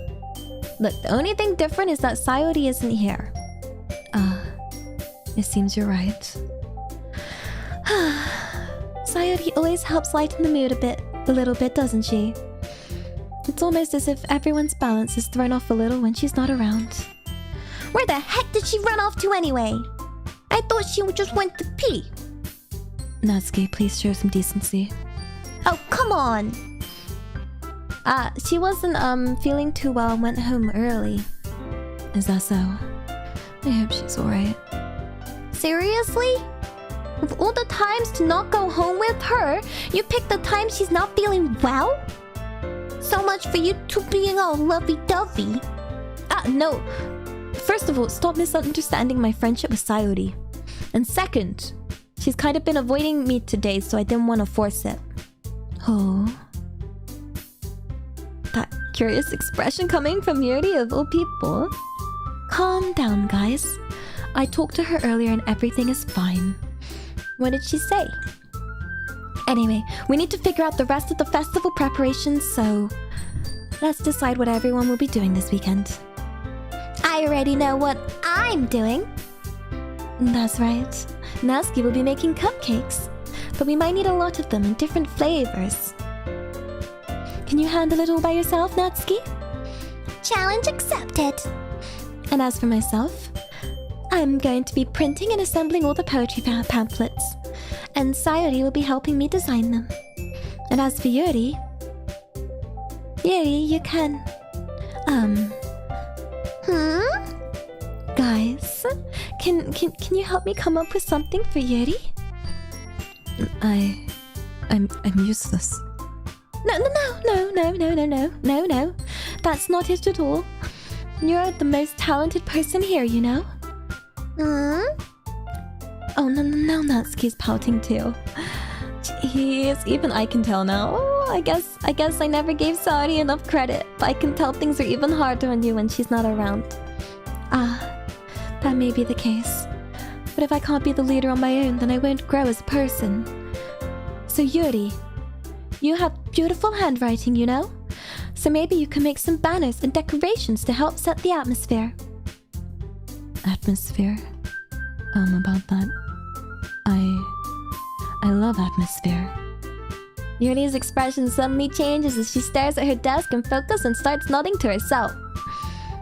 Your mind is already racing, I see. That's great. You'll be a wonderful help, Yuri. But anyway, that just leaves you, Aletta. The one who is truly useless. Don't say that. In fact, both Natsuki and Yuri have some pretty heavy tasks to handle. It would probably go a long way to give one of them a hand. You could always help me out as well. I'd really be appreciative of that. Is Monica suggesting I spend the weekend with one of my club members? How on earth are they gonna respond to a suggestion like that? I suppose I wouldn't mind a bit of help. Well, even if you don't know how to bake, there's always some dirty work I could give to you. It's not like Monica's gonna give me a choice and you shouldn't be sitting on your butt anyway. Natsuki tries to mumble a bunch of excuses like that. If I recall, Natsuki, you mentioned you would be handling the baking on your own. Aletta may not like to be around if it's only making him a nuisance. So therefore, he may be more suited assisting with the decorations. Hold on, I never said that. How hard could it be to make a few decorations anyway? Sounds more like you're just making an excuses for Aletta to... What are you saying? It would be extremely meticulous work. And baking isn't? Just what do you think? Guys, let's settle down for a moment. In the end, I think it's up to Aletta to decide how he'd like to contribute. Besides, he hasn't really gotten a chance to spend any time with me yet, you know? So I'm sure he's interested in... You literally just said... I'm surprised as well. Sorry. I was just saying, though. Jeez. Can we just settle this already? Yeah. Aletta, you're okay with this, right? In the end, it's up to you. Of course. Very well. No, very well. In that case, everyone look straight at me. Monica! Should we go with Monica? Monica's not been a choice this whole game. Yeah! Yeah! Should we go? Monica! Monica! Monica! Monica! Yeah! Well, I guess I should probably be helping Monica. Yay, you picked me. Hold on 1 second. Yeah. Monica, you're the one who needs the least help out of all of us. Hey, but... I agree with Natsuki. Not only is your work already most suitable for one person, but you already have Sayori as well. But Aletta was the one who... Well, that doesn't matter. You know, you were the one who scared him into picking you in the first place. You're the club president, Monica. You're supposed to be making responsible decisions for the club. Monica, you shouldn't let any ulterior motives interfere with this decision. Ulterior motives? What are you saying, Yuri? In fact, that sounds like you guys are the ones with ulterior motives. Excuse me? Otherwise, this wouldn't have been made into such a big deal in the first place. And that's completely false, Monica. Yeah! We have a lot of work to do, you know? We won't do as good a job if you make us work alone. Maybe that's true. Think of the club, Monica. If we want our event to succeed, then we need to appropriately distribute our resources. So you are gonna do the right thing, President? Okay. I get it. It's technically most logical for Aletta to help one of you two. So, I guess that's what we'll do. Well, time to pick again. We're going with our girl Yuri. Well, I'll probably be most useful helping out Yuri. But me? Are you serious? Why would you... Natsuki, I can already tell you're about to say something mean. Zenifa, arigatou gozaimasu. See, totally kawaii say-so game with 4 beautiful clubmates. Exactly. I can already No, I was just saying... So you'll be helping Yuri then, Aletta? That's what I'm gonna do. I'm glad. I have a bad habit of overthinking these sorts of things, so I think your assistance will be very useful. That's great to hear. Natsuki, will you be able to handle the baking by yourself? I mean, yeah. I already said I'd be fine. Okay. Everyone can tell Natsuki's feeling a little sour. So is that everything we needed to go over? Yes, that should be about it. Are you guys excited? Well, excited may not be the right word, but I suppose I'm looking forward to it a little bit. Do you feel the same way, Aletta? Me? I guess you could say I'm interested to see how it'll turn out. That's good enough for me. What about you, Natsuki? Natsuki? What? Why is everyone yelling at me? I didn't even do anything. No. That's not what I meant at all. Yuri anxiously glances between everyone in the room. I'm so sorry for this. I don't really know why Aletta picked me. And also, your cupcakes are the best cupcakes I've ever had. They go really well with my tea. And nothing that I do for the event will compare to that, so... I get it. I'm kind of surprised, though. Why? Well, I'm not the one acting immature. I already know that. But you're trying to cheer me up all of a sudden. I know I'm not very good at it. I'm sorry if I said something bad. Natsuki isn't the only one surprised. Monica and I are also taken aback by Yuri's words. When she's already has troubles with words, trying to cheer someone up must be far out of her comfort zone. But I begin to understand. Yuri was trying to sound like Sayori. Even if it didn't work perfectly, I can tell that she tried to say something Sayori would say at a time like this. Because Sayori always helps everyone with a smile and feel good about themselves. No, I kind of appreciated it. I'm sorry for making a big deal out of nothing. But I'm gonna say this. You better bet that my cupcakes are gonna be the best part of this whole event. I believe you. Yeah. I hope to see everyone do their best. But with that, there's nothing more for today. So I guess it's time for us to head out. Alright, let's get out of here then. Everyone packs up their things, and I start to follow Monica and Natsuki out the door as they chat between each other. Eh? I turn around. Sorry. I realized that I don't have any way of contacting you this weekend. Oh, you're right. I can't believe that slipped my mind. Should I give you my phone number? I think that would be the best way, yes. Alright then. Yuri and I exchanged phone numbers.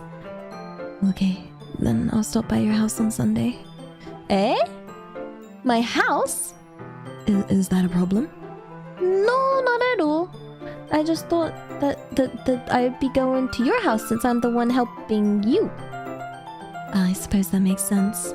But if you don't mind, I think I'd prefer going to your house. Alright. In that case, it won't be a problem. I decide not to press Yuri for a reason. It's not like it should matter much either way, so I'll just need to make sure my room is clean. I hope I managed to make myself useful in some way. I'm not nearly as creative as you are. Don't underestimate yourself, Aletta. I think we'll make a very productive team. Even if you only chose me because you felt bad or something. Wait! No, you don't actually think that, do you? I don't know. It's difficult to come up with any other reason why you may have chosen me. You're forgetting the one reason with the most common sense. I choose to help you because that's what I want to do. But... Yuri thinks to herself with an extremely tense expression.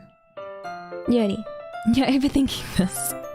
You wanted me to point out that when you're overthinking, right? I didn't realize. I'm telling you, I want to. That's all there is to it. Do you believe me? Yuri thinks really hard again. She looks straight into my eyes for a long while. I believe you. As if it took her a tremendous effort, Yuri finally says that and relaxes her expression. And I'm really looking forward to Sunday. Yeah, I am too. And after that exchange, I make my way out the door and Yuri follows. Bum, bum, bum. I can't believe this. Yuri's gonna be coming to my house on Sunday. My anxiety shoots through the roof. Even though I've gotten pretty used to handling her at this point, there's no telling what might happen when we're outside of school. More than that, she told me she was looking forward to it. Is this the chance I have to make something happen between us? Or is it too early for that? Only time will tell. But until then, I won't be able to take my mind off it. I can't wait! Doki Doki! It's already Sunday, and I've been getting increasingly anxious about Yuri's upcoming visit. I keep telling myself there's no reason to be nervous, but it doesn't help much. Yuri is clearly an introvert and also an intimate person in general, and there's no doubt she'll open up a little bit when it's just the two of us. Meanwhile, we've even been texting occasionally. I should do my regular save. She was extremely apprehensive at first, but it wasn't long before I was already learning more about her. But putting Yuri aside, I haven't heard a thing from Sayori since she left the club early the other day. It's not like we text each other all the time or anything, but I've been worried about her in the back of my mind. Between what Sayori said and Monica said, is it really okay to put Sayori's feeling aside when she might need me? I decide to visit Sayori before Yuri comes over. Rather than asking, I simply tell her I'm coming over, much like I've done in the past. And once I reach Sayori, I knock on the door before entering it myself. And again, we used to play so often that we have a habit of simply entering... Oh, one sec. I need to pee. This seems like a good pause point. I'ma go pee. I mean idle meeting. I'ma go have my idle meeting. One moment. Oh wait, there's no music. I'll leave you with some music. Okay.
why I tried to hold my idle meeting for as long as possible. Aya!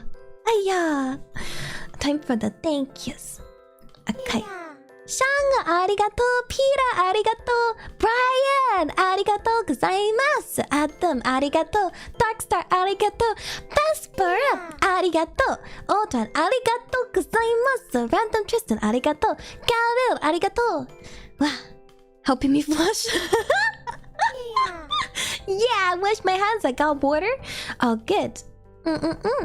Okay, where were we? We're checking up on our girl Sayori. Ayaya! Ayaya! Ayaya! Ayaya! There's 2 more ayayas incoming. So, wait for those. Ayaya! Ayaya! Time to go see if Sayori is daijoubu. Although people shouldn't leave their doors unlocked. Ayaya! Okay. The house is quiet.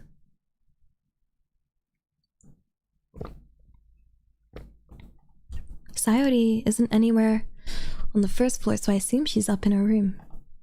It's already strange of her to not run down and greet me, and I head up to her bedroom where I finally find her. Sayori? Oh, the kawaii room! Hi, Aletta. I sit down in her room. Sayori forces a smile, but it's easy to tell that she's different. There's a moment of silence between us. You haven't come over like this in a long time, have you? Aha, I guess you're right. It's been a long time. Not much has changed, has it? Sayori's room is as messy as it's always been. And I also recognize the same stuff, animals, and wall decorations that she's had for years. If you came over more often, it wouldn't be such a mess. That's because I'd end up cleaning it for you. How come you suddenly wanted to come over today? Aren't you supposed to see Yuri today? Yeah, but... Wait, how did you know that? Sayori had already left by the time we decided that last meeting. Monica told me. It's only natural for her to keep me informed about the festival preparations, right? Ah, that's true. But what about you? Aren't you going to be helping Monica today? Of course. But I'm just helping her online. We didn't plan to meet up or anything. Oh, so it's just me and Yuri then. Yeah. There's more silence between us. Sayori stares in a random direction. Everything about her behavior is really uncharacteristic. I finally get to the point. I just wanted to see how you were doing. Like, after you left on Friday, when something's wrong, you can't hide it from me. I know you too well. So, Sayori smiles, shaking her head. It's no good, Aletta. Eh? Why can't it just be like it's always been? This is all my fault. If I didn't get so weak and accidentally express my feelings, if I didn't make that stupid mistake, you wouldn't have been worried about me at all. You wouldn't have come here, and you wouldn't have even been thinking about me right now. But this is just my punishment, isn't it? I'm getting punished for being so selfish. And I think that's why the world decided to have you come over today. It just wants to torture me. Sayori! I grabbed Sayori by the shoulders. What on earth are you saying? Are you listening to yourself right now? Like, look, I know something's happened to you. Like, there's no other explanation for you to be like this. So tell me already. Until I know, I won't be able to stop thinking about it. Sayori gives me an empty smile. You really put me in a trap, Aletta. But you're wrong. Nothing happened to me. I've always been like this. You're just seeing it for the first time. I'm seeing what? What are you talking about, Sayori? You're really just gonna make me say it, aren't you, Aletta? I guess I have no choice this time. The thing is, I've had really bad depression my whole life. Did you know that? Why do you think I'm late to school every day? Because most days I can't even find a reason to get out of bed. What reason is there to do anything when I fully know how worthless I am? And why go to school? Why eat? Why make friends? Why make other people put their energy and caring to waste by having them spend it on me? That's what it feels like. That's why I just want to make everyone happy, without anyone worrying about me. I'm in shock. I can't even figure out how to respond. How is it possible that Sayori kept this from me the entire time that I've known her? Did she really want so badly for me to just not think about her? Why, Sayori? Eh? Why is it that you never told me about this? This almost feels like I've been betrayed as your close friend. Because if I knew, I would have done everything I could to support you. Even if there's only so much that I could do, like, I would have tried a little bit harder to make, you know, every day a little better for you. Well, that's why I'm your friend. All you have to do is tell me. You don't understand at all, Aletta. Why do you think I didn't tell you? Because if I told you, then you'd have to waste effort caring about me instead of doing important things. And I don't want to be cared about. It's bittersweet when people try and care about me. It feels nice sometimes, but it also feels like a bat being swung against my head. That's why I wanted so badly for you to make friends with everyone else. Helping everyone be happy together is the best thing for me. But then I discovered something else too. Seeing you make friends and get closer with everyone in the club feels like a spear going through my heart. And so that's why I decided this world just wants to torture me. And every path leads to nothing but hurt. You're right, I don't understand. I don't understand your feelings at all, Sayori. But I don't need to understand. Like, whatever it takes for me to help you stop hurting, that's what I'll do. No, Aletta. There's nothing. Nothing at all. The only thing that could have helped is if everything could be like it always was. But I was selfish. And I finally showed you what a horrible person I am.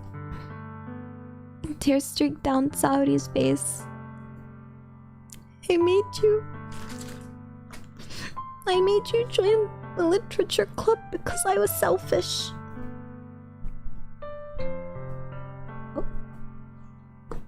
And I was punished by my heart hurting in a way that I couldn't understand.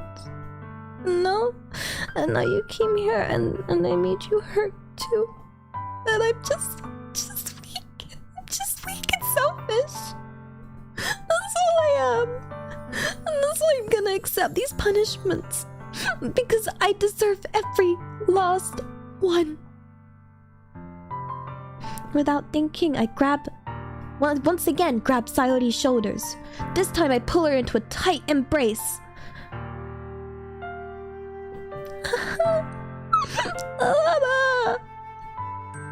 Sayori, look, I don't care if you feel selfish. I'm just really happy you convinced me to join the club. Seeing you every day makes it worthwhile enough. And if I make friends with everyone else, then that's just a bonus. Like, but please never underestimate how much I care about you. I wouldn't have it any other way. Sayori isn't hugging me back. Despite my arms being wrapped around her, Sayori's arms remain at her side. She starts sobbing next to my ear. Oh, don't do this to me. Please don't do this to me. Aletta, Sayori barely manages to speak between her sobs. I don't know if I'm doing the right thing, but all I want is for her to know that I care. Look, if you have it in yourself to call yourself selfish, then you have to let me be selfish too. No matter what it takes, I'll figure out what needs to change. I'll make these feelings go away. And if there's anything that you need me to do, then you better tell me. And I'll get mad if you don't. I don't know. I don't know. gently, Sayori finally puts her arms around me in return. I don't know anything. It's all really scary. I don't understand any of my feelings, Elena. The only time I'm not feeling nothing is when I'm feeling pain. But your hugs are so warm. And that was really scary too. Sayori let me go. And as she does so, I let her go as well. The festival is tomorrow. Yeah. And it's gonna be fun, right? Yeah. And how would you like for me to spend it all with you?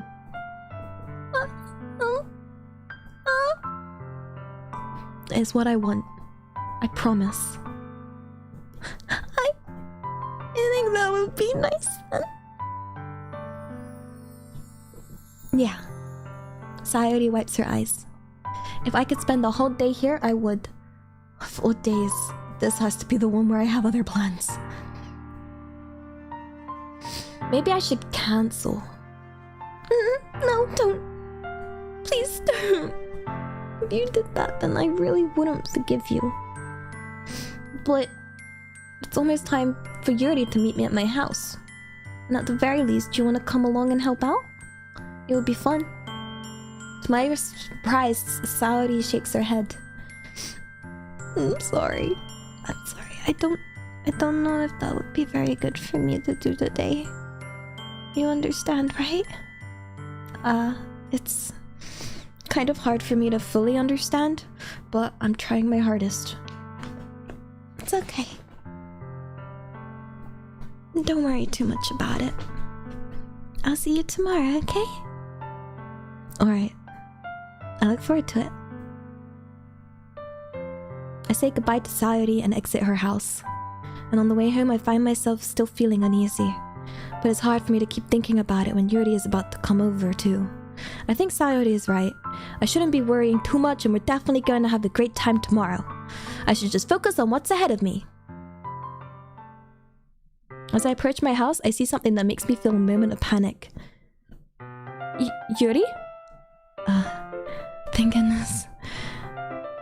You're a little early. I'm sorry I wasn't home yet.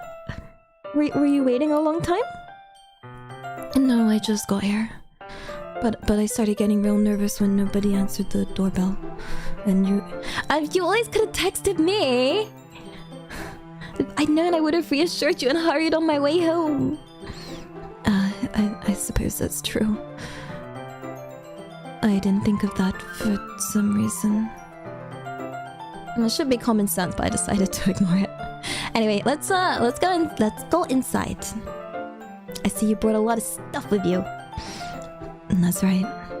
And did you manage to find everything I asked you to buy as well? Yeah, pretty much. At least I hope I got everything right. I'm sure it'll be fine. Oh, it's my room! Tidy. First thing she does is glance around curiously, which makes me feel anxious. It's so clean. Haha! I cleaned it before you came over, so... That's very considerate of you to do. Ah. No. I would be really embarrassed for my room to be a mess while you were here. Well, I do enjoy cleaning. I would have gladly helped you clean. That would have been even more embarrassing! Wait, don't look in there! I snatch Yuri's wrist, which is in the process of opening a desk drawer of mine. I'm sorry. I wasn't thinking for some reason. I was just spacing out. It's fine. I let go of Yuri's wrist, and she puts both her hands firmly on her lap as if making sure she's keeping track of them. So, should we get started? Yes. I have a few things planned that you can help with. Decorations and other atmospheric enhancements. Atmospheric enhancements? You know, mood lighting, aromatherapy candles. Oh, wow! I didn't know you planned on taking it that far! Of course.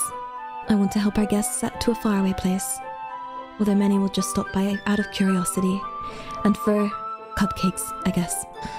I'm determined to provide an experience that will leave them wanting more. That's great. It's easy to forget that you're a pretty intense person. Intense? I guess that's the best way to put it. Is that a bad thing? No, not at all. There's something that I like about you, actually. Is that so? That makes me feel relieved. And kind of happy. Yeah. There's no need to be so anxious. You can relax a little. Relax. I brought some things for relaxation. I was gonna use them during the poetry event. Oh, yeah, like what? Oh, let's see. Yuri rummages through her bag, and she pulls out a few candles and a wooden cylinder-shaped object. I did some shopping on my way out, on my way here. So I happen to have these in my bag. I plan to cover the windows in black paper and use the candles to light the room. I think that would be amazing, don't you? Yeah, that'd be really neat. What's the wooden thing, though? Oh, this? It's a diffuser for essential oils. How familiar are you with aromatherapy? Not familiar at all. Oh, is that so? It's one of my favorite contributors to a positive atmosphere. Depending on the oils or herbs you choose, you can change the mood of the air itself. You can even feel it permeate through your body. Relaxation, positive energy, romance, reflection. It's almost like magic. Yuri takes the cylinder and pushes a switch on the bottom. In a moment, a thin ray of vapor begins to sprout through a small hole on the top. Wow! That smells wonderful! What kind of mood is that one for? This is jasmine essential oil. It smells a little sweet and flowery, right? That's a good way to describe it. I chose jasmine for the event because it provides more relaxation. Jasmine enhances your emotions and helps you feel them flow through your body. You feel warmer and your heart pounds more heavily. Don't you think it'd be perfect for sharing our poems? It does sound suitable. But you seem to know a lot about this, so I'll trust your opinion with anything. Yuri smiles gently, clearly enjoying herself. She again reaches into her bag and pulls out several spools of thin ribbon. What are those for? Well, did you purchase the origami paper I asked you to get? I have it over here. We won't be using the paper for folding origami. What I'd like to do is write a different word on each paper, and we'll need about 100 of them. Okay, yeah. What will those be used for? Oh, well, I'm gonna cut the pieces of ribbon to hang from the doorway of the classroom. And then we can fasten paper onto the ribbons to create a doorway curtain. Wouldn't that be beautiful? It would also catch the eye of those passing by the room. It may attract some to peek inside. Oh, that's really creative. I had no idea you'd be so good at this, Yuri. Oh, is that so? Well, I suppose I do get a little intense, as you'd put it. Yuri giggles with red cheeks. Is it just me, or is she more relaxed when it's just the two of us? Or maybe it's the excitement she feels from sharing something she enjoys. Here's a marker, Aletta. You can write any characters you want. I'll help you once I finish cutting the ribbons. Alright. Sitting on the floor together, the two of us get to work. I carefully draw a different character on each paper, doing my best to manage my bad handwriting, and Yuri unravels a long strand of red ribbon to her desired length. And then she reaches into her bag once more and pulls out a pocket knife. Eh? The knife is strangely beautiful. The silver handle has an intricate pattern of waves etched into it, and the blade itself is gently tinted blue. Oh, that's no ordinary pocket knife. It looks real fancy. Well... Embarrassed, Yuri looks away. What is it? Oh, you're gonna think it's weird. Yuri, whatever it is, I have no reason to judge. To each their own, you know? If you promise you won't be weirded out. I promise. Alright. The thing is, I'm kinda... into knives. They're just so... pretty. I can't help it. I don't know what it is. The combination of craftsmanship and feeling of danger, maybe. Ugh, what am I saying? Please don't think I'm weird for this. You're laughing at me. No, I'm not laughing at you. No, it's just funny how nervous you got about sharing. It's, well, interesting thing to be into, I guess. But I think it kind of suits you. Suits me? Yeah, it's kind of intense. Besides, it's a really cool looking knife, so I can't deny that. It is, isn't it? Yuri relaxes her expression once again. Would you like to hold it? Oh, sure, I'll check it out. Yuri carefully hands me the knife with the handle facing me. Yeah, I take it and turn it around in my hands. It feels heavy and extremely solid. Where'd you even get a knife like this? Curious of its sharpness, I feel the point of my knife with my index finger. Ow! Aletta, why did you do that? I didn't expect it to be that sharp. I barely touched it at all. That's my fault. I should have warned you. The knife is extremely sharp. It can cut through skin like it's paper. Oh no. A small drop of blood trickles down the side of my finger. Yuri takes my hand and gives the wound a closer look. Ugh. She stares at it and noticeably fidgets. If you're squeamish, I'll go wash it off now. Without warning, Yuri puts my finger in her mouth. Whoa! Whoa, we're finger licking. Wow, and she licks the wound. I feel her tongue curl around my finger. Startled, I instinctively pull my hand back. Please forgive me. I wasn't thinking. Yuri lowers her head and her face is burning up. Ayo, Yuri! That's the most embarrassing thing I've ever done. How could I do something like that? I'm sorry. Sure, it was a little weird and it took me by surprise. But I guess she was trying to help, right? Yuri, I think you're overreacting a little. She doesn't lift her head. What if she doesn't recover from this for the rest of the afternoon? Alright, you know what? This might be a stupid thing to do, but I do it anyway. I take Yuri's hand and I lick her index finger in return. Aletta, did you just really do that? Now we're even. Heh. Yuri looked at me like I did something wrong. Can I not lick your finger? Yo! I knew that would be a bad idea. If not for the sweet aroma of jasmine oil, the air would be extremely heavy right now. You're so weird, Aletta. Yuri giggles shyly. Eh? Yuri calling me weird? I have no response to that. Where do you keep your bandages?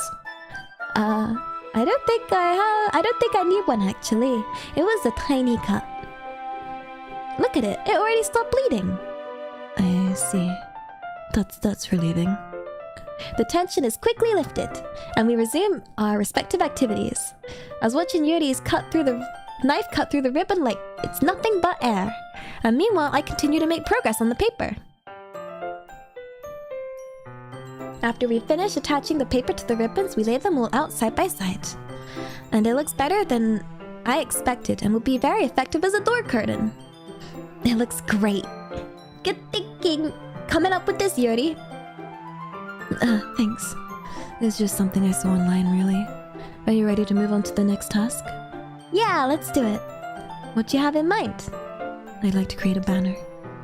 That's why I asked you to buy the paint tablets. Ah, that's right. One of the items Yuri asked me to buy was a kit of watercolor paint tablets. We'll need about 6 cups of water to put each tablet in. Do you mind fetching those for us? Oh, of course not. 6 cups of water! I'll be right back in a minute. Thank you very much. Oh, and just a little bit of water is okay. If you fill the cups too much, it will be too diluted. Okay. Bam bam bam bam bam. Taking Yuri's advice, I decide to use small plastic bathroom cups rather than full-sized glasses.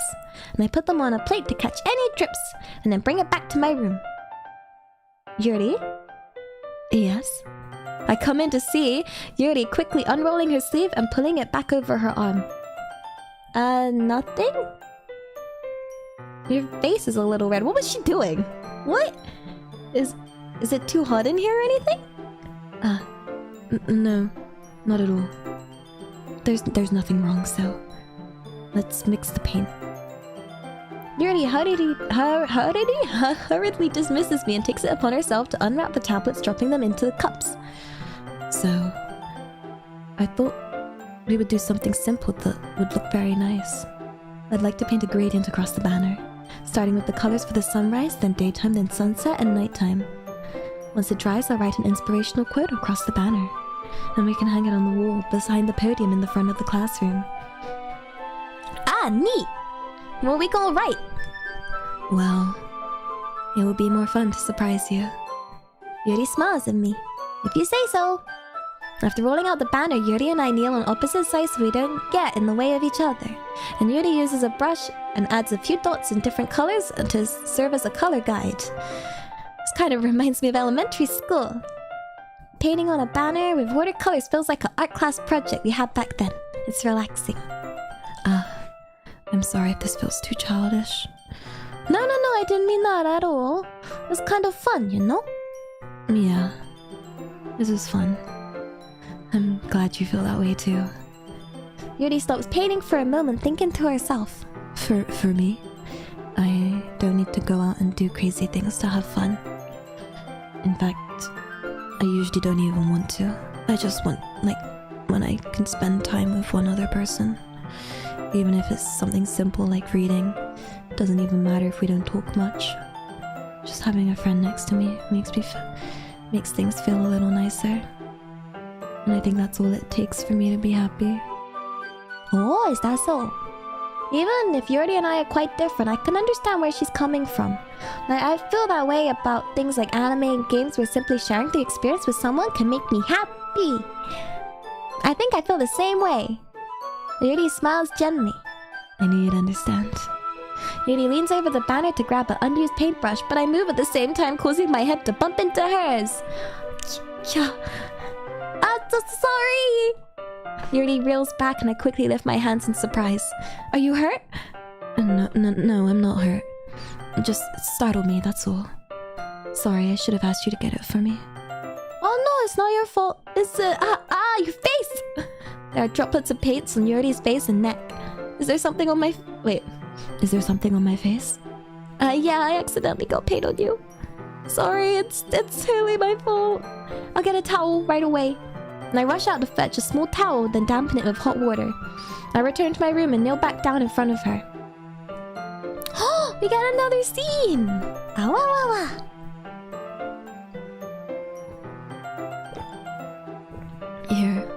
Here. I pat down Yuri's face and neck with the towel. Is something wrong? It's hot. I just didn't expect it. Oh, sorry. I didn't want to use cold water. Having finished, I start to retract my hand, but Yuri suddenly holds my wrist. Oh, wait. Eh? Just for a little longer. It feels really nice. I keep my hand still against Yuri's neck. She looks into my eyes, and it's an intense expression I recognize from when she reads her books. Almost as if she's lost in a daze, enveloped by her own thoughts. She breathes gently, half through slightly parted lips. What is happening? Is the aroma of jasmine oil giving me a dizzy feeling? Yuri's gentle fingers wrapped around my wrist send a tingling sensation through my arm. And suddenly her face seems so much closer than it was a moment ago. Yuri slowly pulls away.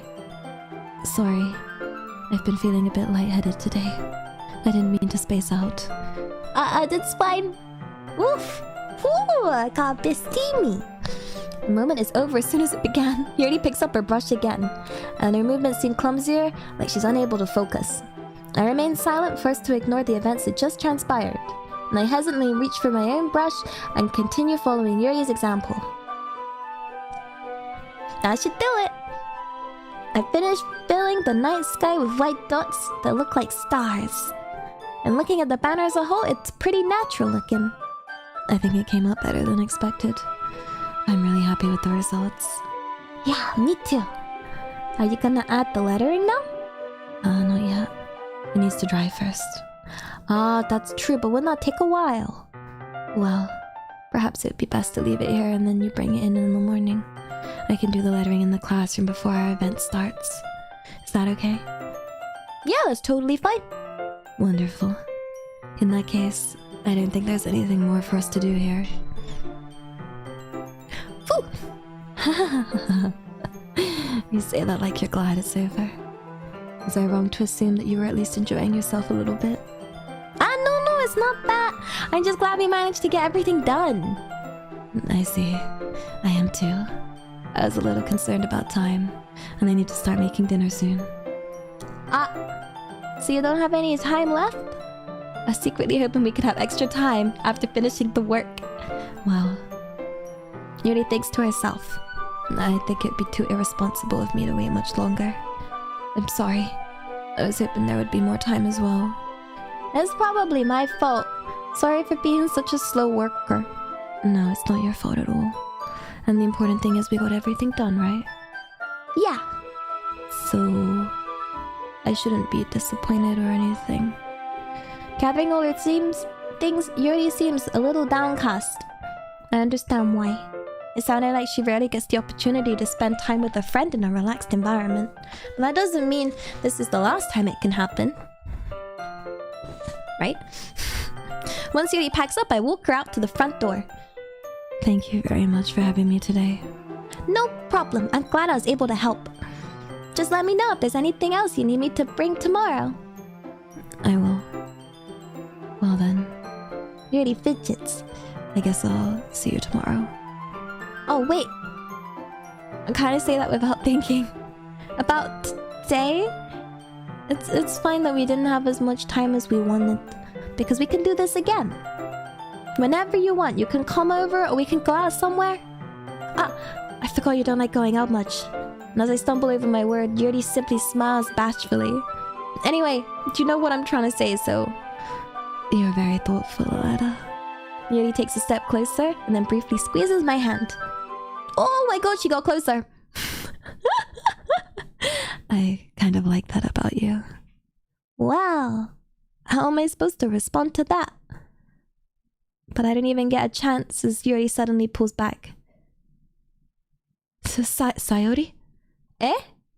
Hi, Aletta. Sayori? Just now, we weren't... It's okay, Aletta. I just stopped by to say hi. Well, it's nice to see you. I'm sorry, but I'm already on my way to leave. Oh, really? Well, that's too bad. I'm sorry.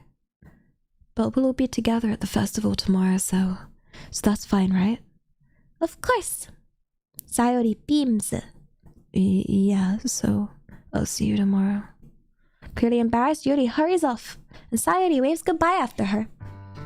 Sayori, I thought you didn't want to come over today. Haha, well, I tried staying in my room, but my imagination was being really mean to me. So I had to come here and see it for myself. See what? What are you talking about?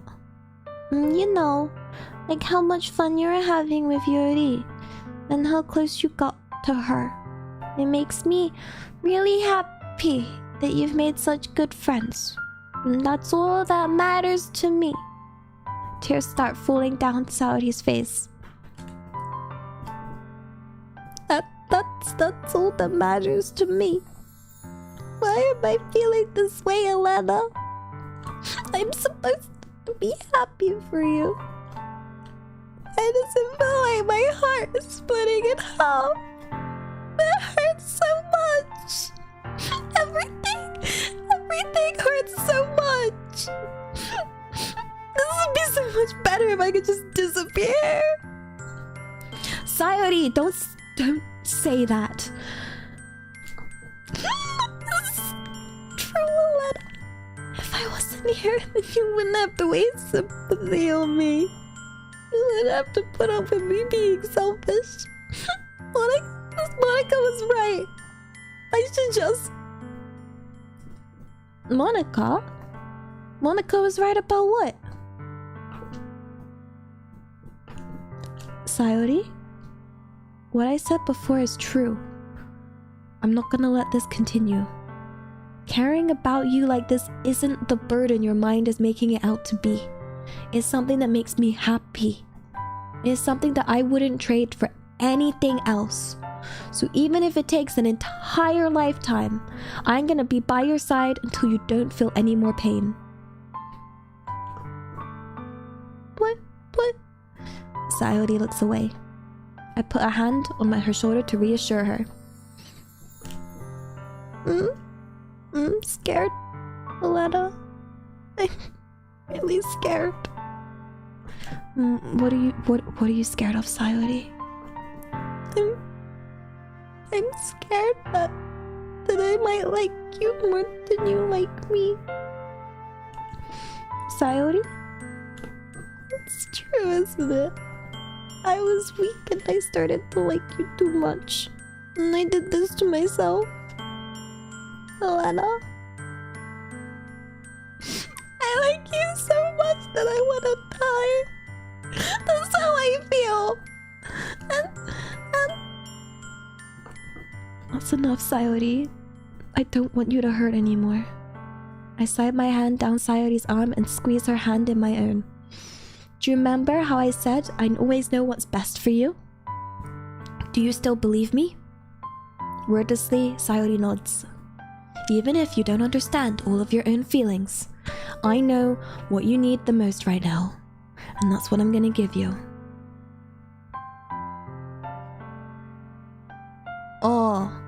Oh, which one do I say? Do we say I love you, or you'll always be my dearest friend?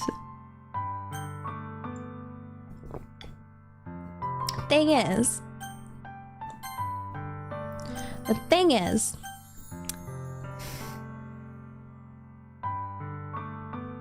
we're kind of going for Yuri's route. We should probably stay on Yuri's route, right? Yeah. Yeah. We gotta stay dedicated to our route, and we can't lie to her. You'll always be my dearest friend. What you need most is for things to be like they've always been. Monica told me the truth. She told me how much happier you seemed after I joined the club. I know you're struggling with some really difficult feelings right now, but please trust me that I know what's best and what will make you happy in the end. I promise I'll help get things back to the way they were. I see.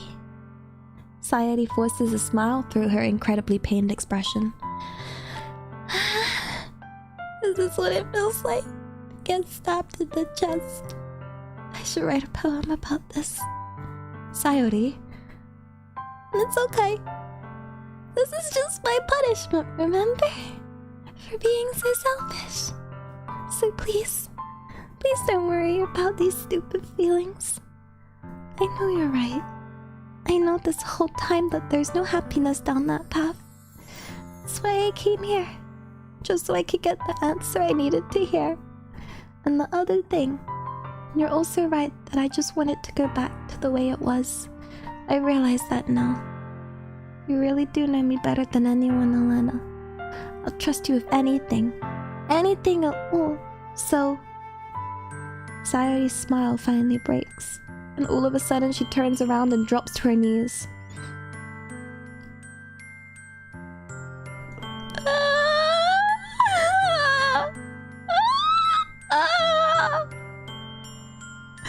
Clutching her head with both hands, she screams as loudly as she can. I'm so shocked I don't know how to react. Sayori looks over her shoulder and flashes me one more weak smile before turning around and running off. Sayori! I'm left helplessly standing in front of my front door. Why am I feeling so horrible about this? There's nothing more I could have done. The most I can do to support Sayori through her feelings and help her on the path that's right. But I'm having as much trouble understanding Sayori's feelings as she is. Even though I can comfort her, I keep wondering if I should be doing more or something different.